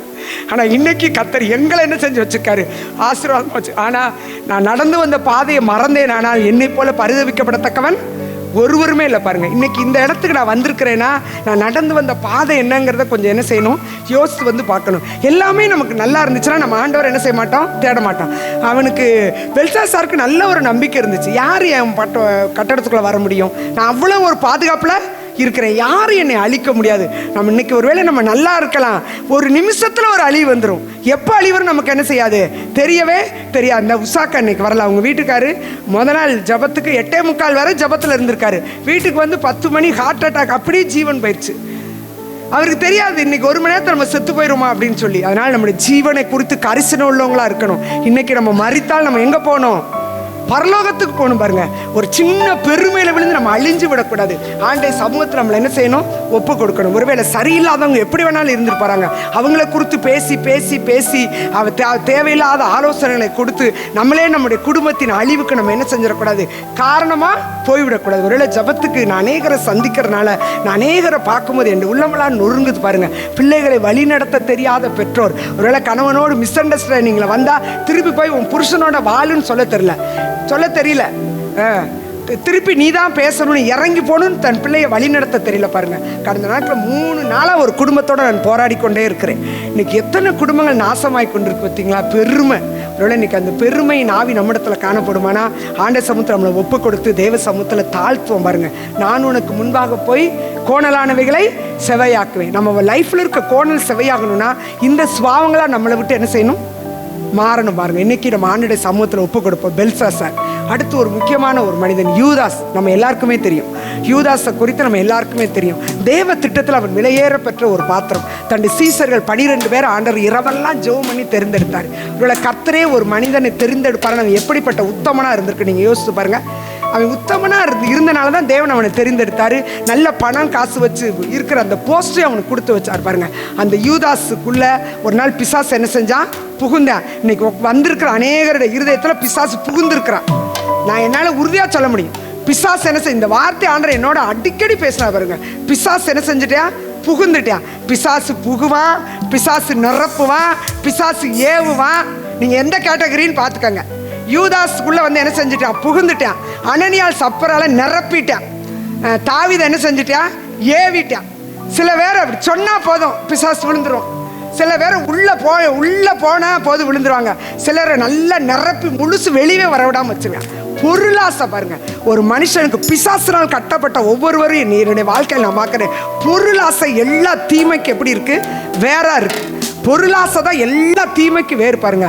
அநியாயத்தின் திரவியங்கள் ஒன்றுக்கும் உதவாது, நீதியோ மரணத்துக்கு தப்பு வைக்கும் பாருங்க. ஒரு சின்ன காரியமானால் பெரிய காரியமான உண்மை இல்லவங்களா இருக்கும்போது கர்த்தர் நம்மளை ஆசீர்வதிப்பார். இன்னைக்கு தான் யூதாஸை குறித்து லூக்கா 23 வாசிச்சுட்டு இருந்தேன் பாருங்க. அதில் போட்டிருக்கு, அவனா போய் நான் காட்டி கொடுக்குறேன்னு சொல்றான். லூக்கா 23 அந்த ஒரு வசனத்தை நீங்க வாசிங்களே. லூக்கா 22:3.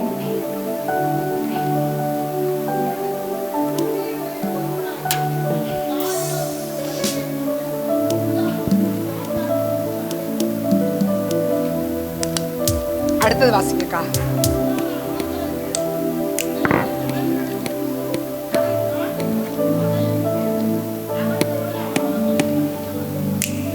அதில் அவர் சந்தோஷப்பட்டார்கள் இருக்கும். இவனா போய் நானே அவர்கள் சந்தோஷப்பட்டு இவனா போய் இவனுக்குள்ள பிசாசு உள்ள புகுந்த உடனே அதுக்கு முன்னாடி ஆண்டவன் சொல்லிட்டார், உங்களில் ஒருவன் என்ன செய்வான், காட்டி கொடுப்பான். ஒருவேளை தேவ திட்டத்தில் இயேசு கிறிஸ்துவை காட்டி கொடுக்கறதுக்கு ஒரு இருந்துதான் ஆகணும். ஆனால் கர்த்தர் முன்னாடி சொல்லும் பொழுது, ஆண்டவரே இதிலிருந்து என்னை விலக்கிக்கன்னு அவனால் என்ன செய்ய தெரியல, ஜெபிக்க தெரியல. பாருங்க, அவனுக்கு ஜெபிக்க தெரியல. ஆண்டவரோடு 3 வருஷம் இருந்து ஊழியத்தை நிறைவேற்றி கர்த்தர் செய்த அற்புத அடையாளங்களை பார்த்து பணப்பையை வச்சு எல்லாம் ஹேண்டில் பண்ணி ட்ரெஸரர் வேலை பார்த்து இப்போ அவனுக்குள்ளே என்ன வந்துருச்சு, பொருளாசை வந்துருச்சு. ஒருவேளை பணம் நம்ம வாழ்க்கையில் அவசியம். பணம் இல்லாமல் நம்ம வாழ்க்கையில் எதையுமே செய்ய முடியாது.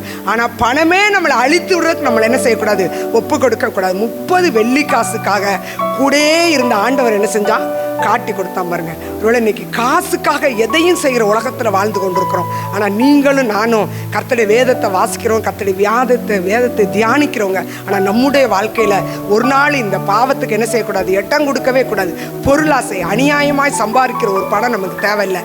மற்றவங்க பொருள் நமக்கு தேவையே கிடையாது. அது நமக்கு நம்ம எல்லைகளுக்கும் அது என்ன செய்யக்கூடாது, வரவே கூடாது. அநேக வேளையில் சாபங்கள் அப்படிதான் நம்ம வாழ்க்கையில் கடந்து வந்துடுது. பாருங்க, எது கிடைச்சாலும் வாங்கி வீட்டுக்குள்ள என்ன செய்யக்கூடாது, வைக்கவே கூடாது. அது சரியா அப்படின்னு சொல்லி நம்ம பார்த்து தான் செய்யணும். பாருங்க, தேவையில்லாத ஒரு வருமானமும் நம்முடைய வீட்டுக்குள்ள என்ன செய்யக்கூடாது. உங்க முன்னாடி நான் சொல்றேன், இவங்க பாக்கெட்டில் 100 ரூபா கூட இருந்தால் நான் எப்படி இந்த ரூபா வந்துச்சுன்னு கேட்பேன். ஏன்னா ஆண்டவர் கடைசி நாட்களில் நியாய தீர்ப்பின் பள்ளத்தாக்கில் ஜனங்கள் திரளாக மடிஞ்சிட்டு இருக்கிறாங்க. ஒரு கூட்டத்தை நியாயம் விசாரிக்க ஆண்டவர் துடிச்சுக்கிட்டு இருக்காரு. பாருங்க, அப்படியே வருகை சமீபமா இருக்கு. ஆனால் இன்னைக்கு நம்ம பொருளாசை நம்மளை விற்று போட்டோம்னா நம்மை போல பரிதவிக்கப்படத்தக்கவங்க ஒருவருமே இல்லை. பாருங்க, பொருளாசை, யூதாசுக்குள்ள பிசாசு ஏன் புகுந்தானா, பொருளாசை புகுந்தோடனே கூடையே இருந்து அற்புதத்தை அடையாளத்தை செய்து கூடையே இருக்கிற ஒரு மனிதனை காட்டி கொடுப்பதற்கு எவ்வளவு ஒரு துணிகரமான காரியம். பாருங்க, கடைசியில் அவன் எப்படி செத்தான், நாண்டு கொண்டு செத்தான். பாருங்க, பொருளாசை எல்லா தீமைக்கு வேறாக இருக்கிறது. அனனியால் சப்பரால் உள்ளத்தை ஆண்டவர் பிசாசு என்ன செஞ்சுட்டான், நிரப்பிட்டான். பாருங்க, இவங்கெல்லாம் அழிஞ்சிட்டாங்க. யூதாஸுக்கு திருப்பி ஒரு வாய்ப்பு என்ன செய்யப்படலை, கொடுக்கப்படலை. அனனியா சப்பரால்கிட்ட யார் நீ சொத்தை விற்று என்கிட்ட குடுன்னு என்ன செய்யலை, கேட்கல. அந்த நாட்டில் ஒரு பழக்கம் இருந்துச்சு, சொத்தை எல்லாம் விற்று அப்போஸ்தலர் பாதத்தில் வச்சாங்க. எல்லாரும் பொதுவாக அதை என்ன செஞ்சாங்க, பயன்படுத்துனாங்க. எல்லாருமே அதை பொதுவாக பயன்படுத்துகிறாங்க. அதனால நீங்கள் அந்த அப்போஸ்தலர் 5:4 கடைசியில் பார்த்தீங்கன்னா, 4 கடைசி வாசிங்கக்கா. இல்லைக்கா, அதுக்கு மேலே, அந்த அதிகாரத்துக்கு மேலே ஒரு வசனம், கடைசி வசனத்தை வாசிங்களேன். அப்போஸ்தலர் இப்போ 5 தான் அனனியா சப்பரால், 4 கடைசி எப்போ வாசிங்க.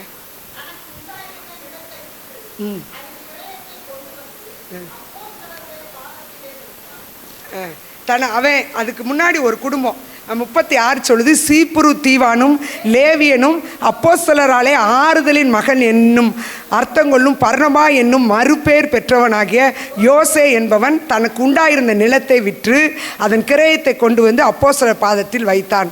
ஒருத்தவங்க விற்று அப்போஸ்தலர் பாதத்தில் கொண்டு வச்சுட்டாங்க.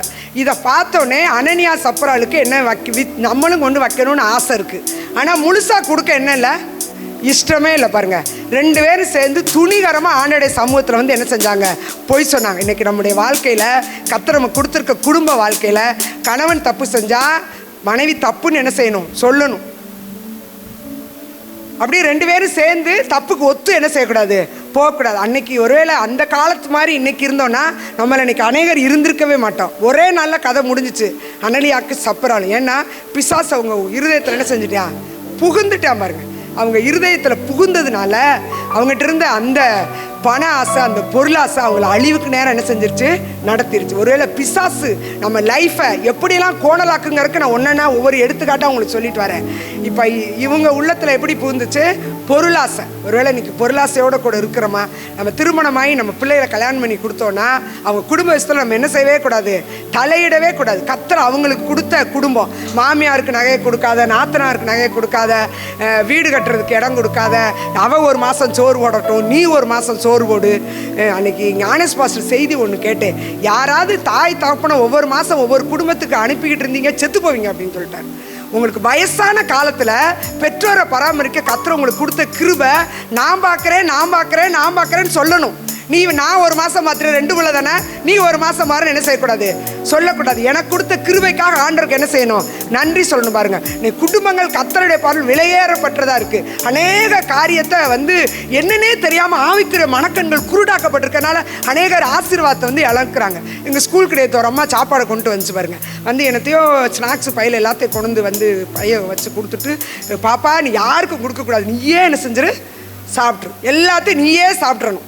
அந்த காலத்தில் எங்கள் அம்மா எண்ணெயெல்லாம் அனுப்பும்போது, பாப்பா இதில் பேரிச்சம்பளம் இருக்குது, நீ நாளை சாப்பிடு, பக்கத்தில் இருக்கவங்களுக்கு 2 பழத்தை என்ன செய்ய குடு, இது மினரல் வாட்டர் வாப்பா, நீ தான் குடிக்கணும் இந்த தண்ணியை, இதை யாருக்கு என்ன செய்யக்கூடாது. எதை விதைக்கிறோமோ அதையே தான் என்ன செய்வோம், அறுப்போம். பாருங்க, இன்னைக்கு அப்படியே ஒரு ஜெனரேஷன் கெட்டு போய்கிட்டு இருக்கு. பிள்ளைகளை நடத்த வேண்டிய வழியில் என்ன செய்யறது இல்லை, எல்லாமே எனக்கு, எல்லாமே எனக்கு, எதை கொடுத்தாலும் எனக்கு, இதை மற்றவங்களுக்கு நான் என்ன செய்யக்கூடாது, கொடுக்கக்கூடாது. பாருங்க, இப்படி நம்ம வாழ்ந்தாலும் நம்மை போல பரிதவிக்கப்படத்தக்கவங்க ஒருவருமே இல்லை. பாருங்க, இதெல்லாம் எதை குறிக்குது, பொருளாசை. எனக்காக நான் என்ன வேணாலும் செய்வேன், மற்றவங்களுக்காக நான் எதையுமே என்ன செய்ய முடியாது.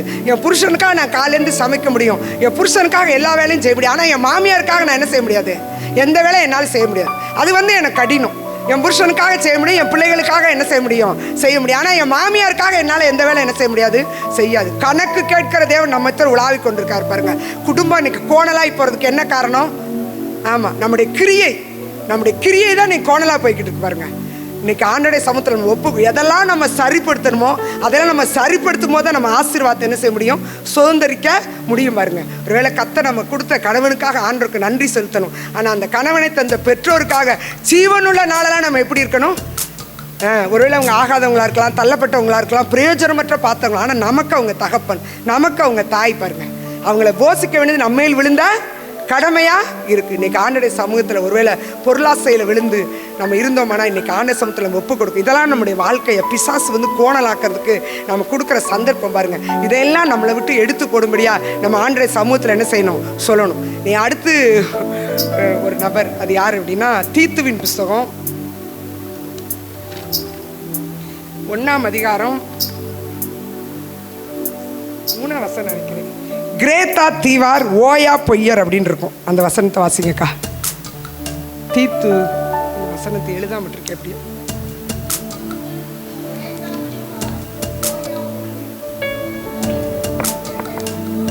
ஆமா, கிரேத்தா தீவார் ஓயா பொய்யர், பெருவயிற்று சோம்பேறிகள், ஓயா பொய்யர்.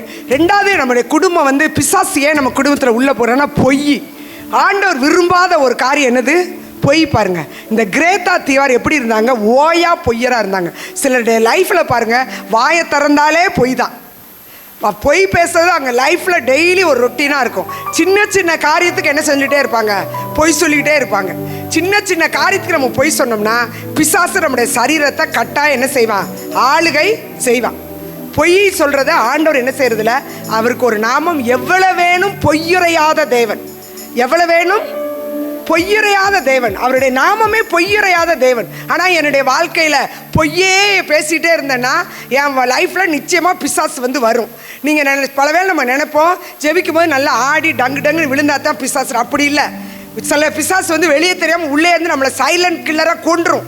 உள்ளுக்குள்ள இருக்கிற நமக்கு என்ன செய்யாது, தெரியாது. பாருங்க, அவர் உதடுகளின் கீழ் பாம்பின் விஷம் என்ன செய்யறது இருக்கு. எனக்கு ஒரு அருமையான ஒரு கூட்ட விடாமல் போயிடுவா, ஆனால் வாயில் ஒரு உண்மை கூட என்ன செய்யாது, இருக்காது. ஆமாம், பொய்யை ஆண்டவர் என்ன செய்கிறாரு, அருவருக்கிறார். பொய் நாவு கர்த்தருக்கு அருவருப்பு. நம்ம லைஃப்பில் ஏன் கோணல் அப்படின்னா, பொய் பேசும்போது நம்முடைய லைஃப் என்னவா மாறிடுது, கோணலாக மாறிடுது. ஒருவேளை இன்னைக்கு கூட இந்த சுவாங்களாக நம்முடைய வாழ்க்கையில் காணப்படுமானா இன்னைக்கு ஆண்டோடைய சமூகத்தை நம்மளை ஒப்பு கொடுக்க போகிறோம். பாருங்கள், அப்போ கோணலை சபையாக்கணும் அப்படின்னா நம்ம என்ன செய்யணும், ஒருவேளை இந்த சுவாவத்தையெல்லாம் நம்ம மாற்றிடுறோம். இது நமக்கு லேசான காரியம். ஒருவேளை கீழ்ப்படியாமல் நம்ம இருக்க, ஆண்டவரே ஒருவேளை நமக்கு விரோதமாக நம்முடைய வார்த்தை கீழ்ப்படிய முடியாமல் என்ன இருதயம் இருக்குமானா என்னை ஒரு விஷயம் மன்னிங்கப்பா அப்படின்னா இந்த வேளையில் ஆண்டவர் நம்மளை மன்னித்து ஏற்றுக்கொள்வதற்கு அவர் போதுமானவராக இருக்கிறார். ஒருவேளை நான் ஒவ்வொரு நாள் கீழே போய்கிட்டு இருக்கிறேன், மற்றவங்க நல்லா இருக்கிறத பார்த்து என்னால் என் இருதயம் என்னால் ஏற்றுக்கொள்ள முடியல, என்னை பொறாமை நாவி என்னை மேலங்குதுன்னு சொல்லி இன்னைக்கு உணர்ந்து ஆண்டவரே அந்த பொறாமை நாவி என்னை விட்டு எடுத்து போடுங்க நம்ம ஆண்டோட சமூகத்தில் கேட்போமானா அந்த பொறாமை நாய் நம்மளை விட்டு எடுத்து போடுறாரு. பாருங்க, நம்மளே எரியாமலே ஒரு பெருமை, நம்ம ஒருவேளை இந்த இடத்துல வந்திருக்கிறது தேவனுடைய கிருபைங்கிற உணர்வு இல்லாமல் நம்முடைய வாழ்க்கையில் பெருமை இடம் கொடுத்துருப்போமானா ஆண்டவரே நான் தரை மட்டும் தாழ்த்தேன் தேவ சமூகத்தில் கேட்டோமானா கத்த நம்மளை தாழ்த்தி நம்மளை ஏற்றுக்கொள்கிற தேவன். உள்ள பொருளாசையில் விழுந்து உள்ள எதனாலும் சேர்த்து வச்சுக்கிட்டே இருக்கணும் அப்படிங்கிற ஒரு எண்ணம் உள்ளவங்க நம்ம இருப்போமானா நம்ம ஆண்டோட சமூகத்தில் ஜெபிக்கணும். நல்ல பிள்ளைகளுக்கு கல்யாணம் முடிஞ்சவங்கெல்லாம் எத்தனை எத்தனை பாத்திரத்தை கொடுத்தாலும் வாங்கி வாங்கி வாங்கி வச்சு அதை கொண்டு பிள்ளைகளுக்கு சேர்க்கக்கூடாது. எத்தனை ஏழை பிள்ளைய திருமணமாகாமல் இருக்கிறாங்க. நல்லா கல்யாணம் பண்ணி கொடுத்த பிறகு நமக்கு ஒரு கிஃப்ட் வருதுன்னா அது யாருக்கு போகணும்? ஏழைக்கு போகணும். உடனே மூட்டையை கட்டி ஊருக்கு தூக்கிட்டு போய் நம்ம பிள்ளைக்கு என்ன செய்யக்கூடாது? நம்ம பிள்ளைக்கு எல்லாமே செஞ்சு எல்லாமே கொடுத்துட்டோம். நம்ம இன்னைக்கு ஒரு பிள்ளை ஒரு கல்யாணமாகாமல் எத்தனையோ பிள்ளைங்க இருக்குது. ஒரு நேரம் பாத்திரம் சாப்பாடு கொண்டு வரதுக்கு இல்லாமல் பிளாஸ்டிக் கவரில், எங்கள் டூருக்கு பிள்ளைகளை கூட்டு போகும்போது ஒரு பிள்ளை பிளாஸ்டிக் கவரில் சாப்பாடு கொண்டு வந்திருக்கா, சாதா பிளாஸ்டிக் கவரில். அப்படிப்பட்ட பிள்ளைகள்லாம் இருக்காங்க பாருங்க. பரலோகத்தில் சொத்து சேர்த்து வைக்கணும். பூலோகத்தில் என்ன செய்யுங்க? திருடர்கள் கண்ணை விட்டு திருடுவாங்க. நம்ம எங்கே சேர்த்து வைக்கணும்? கடமையெல்லாம் முடித்த பிறகு நம்ம மற்றவங்களுக்கு ஆசீர்வாதமாக மாறணும். மேலும் மேலும் நம்ம பிள்ளைகளை தாங்குற தூணாகவே இருந்தோம்னா நம்ம பிள்ளையை சம்பாதிக்காது, அது அழிஞ்சே போயிரும் பாருங்க.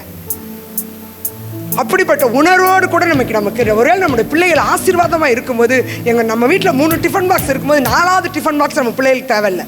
அது இல்லாத ஒரு பிள்ளைக்கு என்ன செய்யலாம்? கொடுக்கலாம் பாருங்க. கிரியைகளை பார்க்கிற ஒரு தேவன் நம்ம மத்தியில் வந்திருக்காரு பாருங்க. சத்தியத்தை கேட்குறோம், சத்தியத்தின்படி வாழலைன்னா நம்மை போல பரிதபிக்கப்படத்தக்கவங்க ஒருவருமே கிடையவே கிடையாது பாருங்க. நான்லாம் இந்த சுவாபத்தை என் தம்பிகிட்ட இருந்தால் மடித்தேன் பாருங்க. எது இருந்தாலும் வீட்டில் அவனுக்கு தேவையானது போக எதையுமே வைக்க மாட்டான். என் தம்பி ஒன்றாட்டு இங்கே எங்கே ஒழிச்சு வைப்பா பாருங்க. அம்பிட்டே எடுத்து கொடுத்துருவேன். இது நமக்கு போதும். 4 பாத்திரம், 4 குக்கர் இருக்குது, 4 சட்டி இருக்குது, 4 டம்ளர் இருக்குது, வந்தால் 10 டம்ளர் இருக்குது, போதும். எதை இங்கே வந்து என்ன அது போதாது பார்த்தீங்களா? வந்துக்கிட்டே தான் இருக்கும். ஒன்றை கூட வீட்டில் வைக்க விட மாட்டான். கொடுத்துரு கொடுத்துரு கொடுத்துருன்னு சொல்லலாம் பாருங்க. ஏன்னா நியாய தீர்ப்பில் எதுதான் மேன்மை பாராட்டும்? இறக்கம் தான் என்ன செய்யும்? மேன்மை பார்க்க. நம்முடைய கிரியைகளை பார்க்குறாரு பாருங்க. என்கிட்ட என்ன இருக்கு நம்ம நினைப்போம். ஆனால் நம்மகிட்ட இருக்கிற கொஞ்சத்தில் உண்மையெல்லாம் இருக்கும்போது நம்மளை ஆசீர்வதிக்காமல் தேவன் என்ன செய்ய மாட்டார்? விடவே மாட்டார். சரி, இந்த சுபாவத்தையெல்லாம் விட்டுறோம். அப்போ வந்து கோணலை செவையாக்கறதுக்கு என்ன செய்யணும் அப்படின்னா, நம்முடைய சுய சித்தத்தின் மேலே நம்ம என்ன செய்யக்கூடாது? சாயக்கூடாது. எந்த காரியத்தை செஞ்சாலும் ஆண்டவரே நான் இப்படி செய்யவான்னு ஆண்டவர்கிட்ட கேட்டோன்னா கர்த்தர் நம்மளை வந்து நடத்துறதுக்கு அவர் போதுமானவராக இருக்கிறார். தேவ சித்தம் வந்து என்னன்னு சொல்லி நம்ம அறிந்து செயல்படுறவங்களா நம்முடைய வாழ்க்கை மாறணும். சாலமோன் தன்னுடைய வாழ்க்கையில் எழுதுறாரு, நீ உன் சுய புத்தியின் மேல் சாயாமல். ஒருவேளை ஒரு காரியத்தை நம்ம தொடங்குறதுக்கு முன்பாக ஒருவேளை இதை செய்யலாமான்னு சொல்லி முதலே நம்ம தேவ சமூகத்துக்கு கொண்டு போய் நம்ம வந்து ஜெபித்து ஒரு பழக்கம் உள்ளவங்களாக இருந்தால் நம்ம லைஃப் வந்து கோணலாக என்ன செய்யாது? மாறாது. எல்லாமே பெல்சாசாருக்கு இருந்தனால அவனுக்கு வந்து அடுத்த எண்ணத்துக்கு மேலே ஆசை போயிடுச்சு. ஏன்? அந்த பாத்திரம் பொன் பாத்திரத்தில் குடித்தா என்ன? எல்லாமே அவனுக்கு இருந்துச்சு. அதனால இப்போ இல்லாத ஒன்றுக்கு மேலே என்ன போகுது? எல்லாத்தையும் கொடுத்தா இல்லாத ஒன்றை ஏங்கிட்டு இருப்போம் பாருங்க. அதுவே நமக்கு சாபமாக என்ன செஞ்சிடும்? சுய புத்தியின் மேல் சாயாமல், நம்ம சுய புத்தியின் மேல் சாயாமல் தேவனுடைய சித்தம் இன்னதென்று பகுத்தறியத்தக்கதாக உங்கள் மனம் புதிதாகிறதுனால என்ன செய்யுங்க? மறுரூபங்கள் வேதம் சொல்லுது. ஒன்னொன்னை ஆண்டவரே உங்களுடைய சித்தம் எது, உங்களுடைய சித்தம் எது, உங்களுடைய சித்தம் எதுன்னு நம்ம கேட்டு நம்ம செய்கிறவங்களா காணப்படுவோமானா நேரம் முடிஞ்சிருச்சு போல. அப்படியா? சரி, முடிச்சிடறேன். அப்போ அடுத்து வந்து ஒன்று தேவ சித்தத்தை கேட்டு நம்ம செயல்படணும். 2வது வந்து நம்ம குடும்பங்கள் நடக்கிற ஒரு காரியம் ஒருவேளை தவறு அப்படின்னு தெரிஞ்சால் நான் தான் தவறுக்காரன்னு ஒத்துக்கணும் பாருங்க.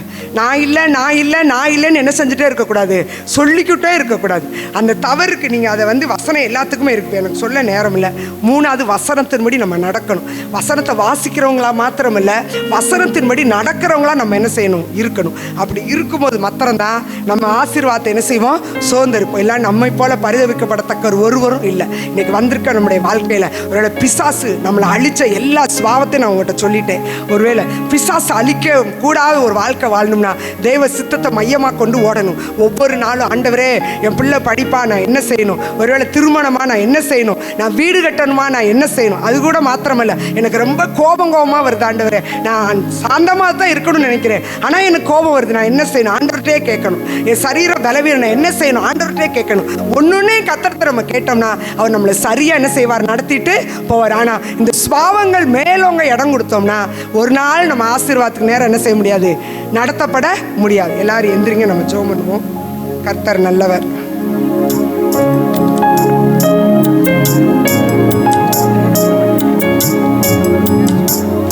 ஹல்லேலூயா. கேட்ட சத்திய வார்த்தையின்படி வாழ நம்மை ஒப்பு கொடுப்போம். ஆம், எத்தனையோ விதமான சுபாவங்கள், கர்த்தருக்கு பிரியமில்லாத சுபாவங்கள் உண்டு. கர்த்தர் இந்த நாளில் நம்மை சுத்திகரிக்கும்படியாக நம்ம மத்தியிலே பரிசுத்த ஆவியானவர் வந்திருக்கிறார். ஆம், நம்மை சுத்திகரிக்கும்படியாக நம்மை ஒப்பு கொடுப்போம். கர்த்தருக்கு பிரியமில்லாத காரியங்கள், ஒருவேளை கர்த்தருடைய வார்த்தைக்கு கீழ்ப்படியாத காரியங்கள் உண்டு. மற்றவர்களை குறித்த பொறாமை நம்மிடத்தில் உண்டு. ஆம், கர்த்தர் இந்த வேளையிலே நம்மை பரிசுத்தம் பண்ணும்படியாக, கர்த்தர் நம்மை பரிசுத்தம் பண்ணும்படியாக இந்த வேளை பரிசுத்த ஆவியானவர் நம்மத்தில் இறங்கி வந்திருக்கிறபடினால் நாம் நம்முடைய பாவங்களை, நம்முடைய மீறுதல்களை, நம்முடைய அக்கிரமங்களை எல்லாம் தேவ சமூகத்தில் ஊற்றும் பொழுது கர்த்தர் நம்மை சுத்திகரிக்க வல்லவராய் இருக்கிறார். அவர் நம்மை சுத்திகரிக்க போதுமானவராய் இருக்கிறார்.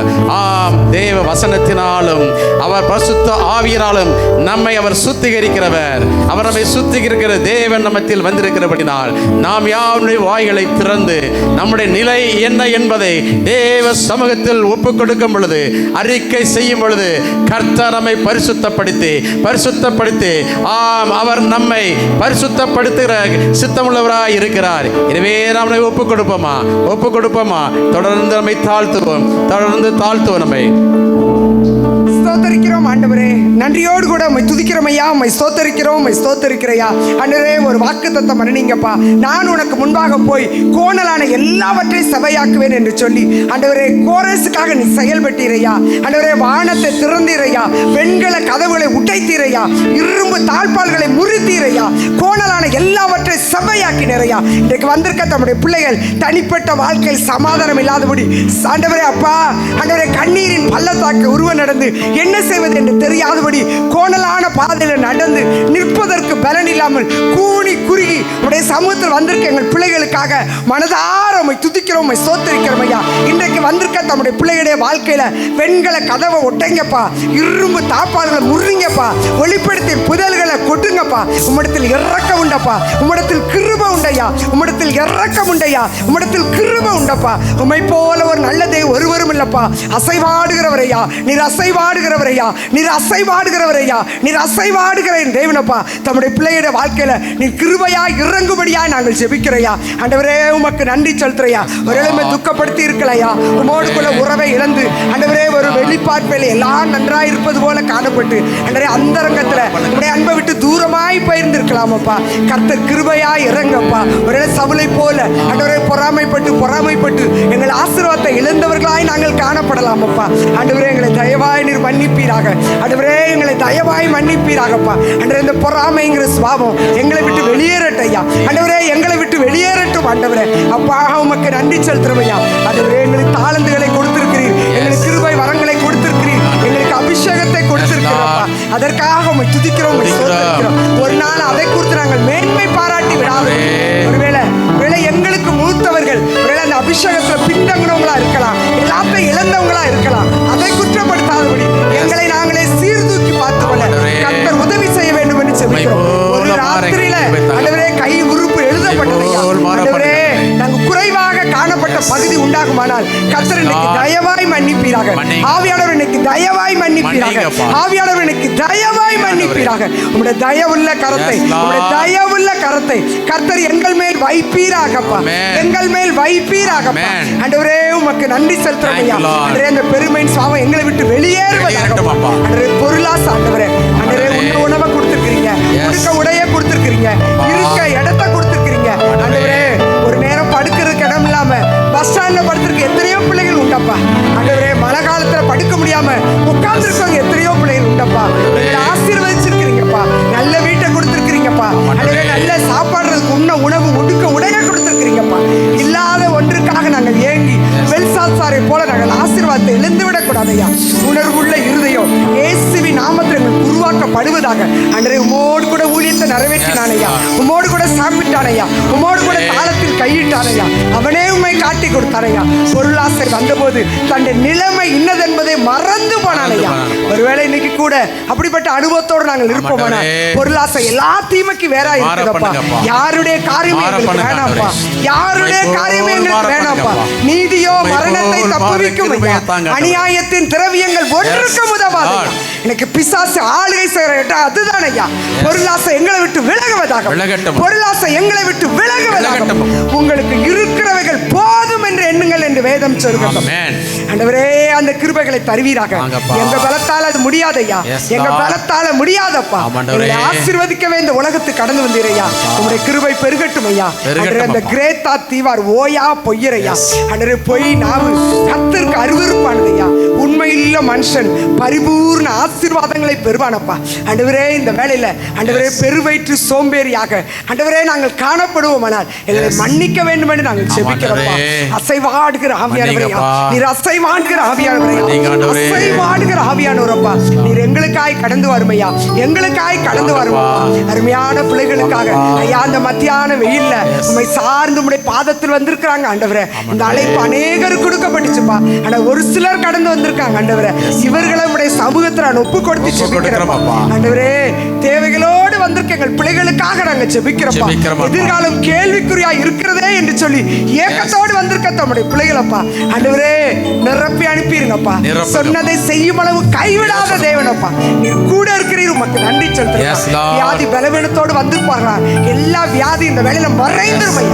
சுபாவத்தை நாங்கள் மாற்றுவோம், எல்லாம் மறைஞ்சிரும் ஆண்டவரே. வியாதி பலவீனங்கள் சிலுவையில் அறையப்படுவதாக, கடன் பாரங்கள் விலகுவதாக, குடிவெறி ஆவிகள் விலகுவதாக, சாத்தானின் தந்திரங்கள் விலகுவதாக. கர்த்தருடைய வல்லமை ஆண்டவரே ஒரு விசை நிரப்பட்டும். ஆவியானவரே ஒரு விசை நிரப்பட்டும். ஆவியானவரே எங்களை ஒரு விசை நிரப்புங்கப்பா. வந்திருக்க ஒருவரை கூட விடாதீங்கப்பா. வந்திருக்க ஒருவரை கூட விடாதீங்கப்பா. வந்திருக்கிற ஒருவரை கூட விடாதீங்கப்பா. குடும்பம் விலையேறப்பட்டதையா ஆண்டவரே. இஸ்ரவேல் கனிதரும் திராட்சை செடியா. வந்திருக்க ஒவ்வொருவர் இஸ்ரவேலையா, இவர்கள் இஸ்ரவேலரையா, இவர்கள் கனிதரும் திராட்சை செடியா. ஒருவேளை இன்னைக்கு ஆண்டவரே உலர்ந்து போன கொடிகளாய் நிற்பதற்கு பலன் இல்லாமல் காணப்படலாமப்பா ஆண்டவரே. இன்று கண்ட எகிப்தியனை இனி காண்பதில்லை என்று வேதம் சொல்கிறதையா. உம்முடைய வல்லமை இவர்களுக்காய் புறப்பட்டு வருவதாக, உம்முடைய வல்லமை இவர்களுக்காய் புறப்பட்டு வருவதாக. தரித்திரத்தின் ஆவிகள் வெளியேறுவதாக, கடன் பாரங்கள் வெளியேறுவதாக, குடிவெறியின் ஆவிகள் வெளியேறுவதாக. ஒரு மனதை கெடுக்கிற கணவனுக்கு மனைவிக்குடைய பிரிவினை உண்டாக்குற பொல்லாத வல்லமைகள் வெளியேறுவதாக. எங்கள் பிள்ளைகளை அடிமைப்படுத்துற சத்துருவின் வல்லமைகள் வெளியேறுவதாக. எங்கள் பிள்ளைகளை எதிர்காலம் கருத்து இருக்கதப்பா. பிள்ளைகளுக்காக ஏங்கி நிற்கிற பெற்றோர் உண்டப்பா. என்ன செய்வது என்று தெரியாதபடி கத்தாவே கலங்கி நிற்கிற தம்முடைய பிள்ளைகள் உண்டப்பா. என் தேவக்கரை இறங்குவதாக, என் தேவக்கரை இறங்குவதாக. ஆவியானவரே உமக்கு நன்றி செலுத்துறோம், நன்றி செலுத்துறோம். மனுஷனுடைய வார்த்தையினால காயப்பட்டு தம்முடைய பிள்ளைகள் வந்திருக்கலாம்ப்பா ஆண்டவரே. மனுஷர்கள் ஆண்டவரே ஒவ்வொரு நாளும் தேளை போல எங்களை கொத்துற ஒரு அனுபவம் ஐயா ஆண்டவரே. தேளை போல கொத்துற ஒரு அனுபவம் ஐயா. மனுஷனுடைய வார்த்தைகள் இருதயத்தை நொறுக்குகிறது ஐயா. அவமானம் ஐயா, நிந்தை ஐயா, கண்ணீரின் பள்ளத்தாக்கு ஐயா ஆண்டவரே. உம்மிடத்தில் இறக்கம் உண்டு ஐயா, உம்மிடத்தில் கிருபை உண்டப்பா. எங்களை அற்பமா எண்ணுகிற எத்தனை மக்களப்பா, இவர்கள் மத்தியில் எங்களுக்காக நீர் என்ன செய்ய போகிறீர் ஐயா ஆண்டவரே. உம்முடைய வார்த்தைக்கு கீழ்ப்படிந்து வாழ்கிற எங்கள் பிள்ளைகளுக்காக நீர் மனம் இறங்குற ஒரு தேவனப்பா. வந்திருக்கிற ஒருவரை கூட விடாதீங்கப்பா, வந்திருக்கிற ஒருவரை கூட விடாதீங்கப்பா. ரட்சிக்கப்படாத பிள்ளைகளுக்காய் அழுகிற பெற்றோர்கள் உண்டப்பா. என்ன செய்வது என்று தெரியாதபடி தவித்து திரிகிற தம்முடைய பிள்ளைகள் உண்டப்பா. ஒருவரை கூட விடாதீங்கப்பா, ஒருவரை கூட விடாதீங்கப்பா. உடைய நாமம் உயர்த்தப்படுவதாக, உடைய நாமம் உயர்த்தப்படுவதாகப்பா ஆண்டவரே. உடைய கரத்திலே தாழ்த்துறப்பா. எங்களிடத்தில் குற்றங்கள் உண்டு, குறைகள் உண்டு. இதுல காணப்படுகிற எல்லா பாவ சுவாவங்களை தயவாய் மன்னித்து உடைய நாமத்தை நீங்க மகிமைப்படுத்துங்கப்பா. துதி கன மகிமை எல்லாவற்றையும் உமக்கே செலுத்துறேன்ப்பா. நேசிக்கிற இயேசு மூலம் வேண்டிக் கொள்கிறேன் சுவாமி. ஆமென்.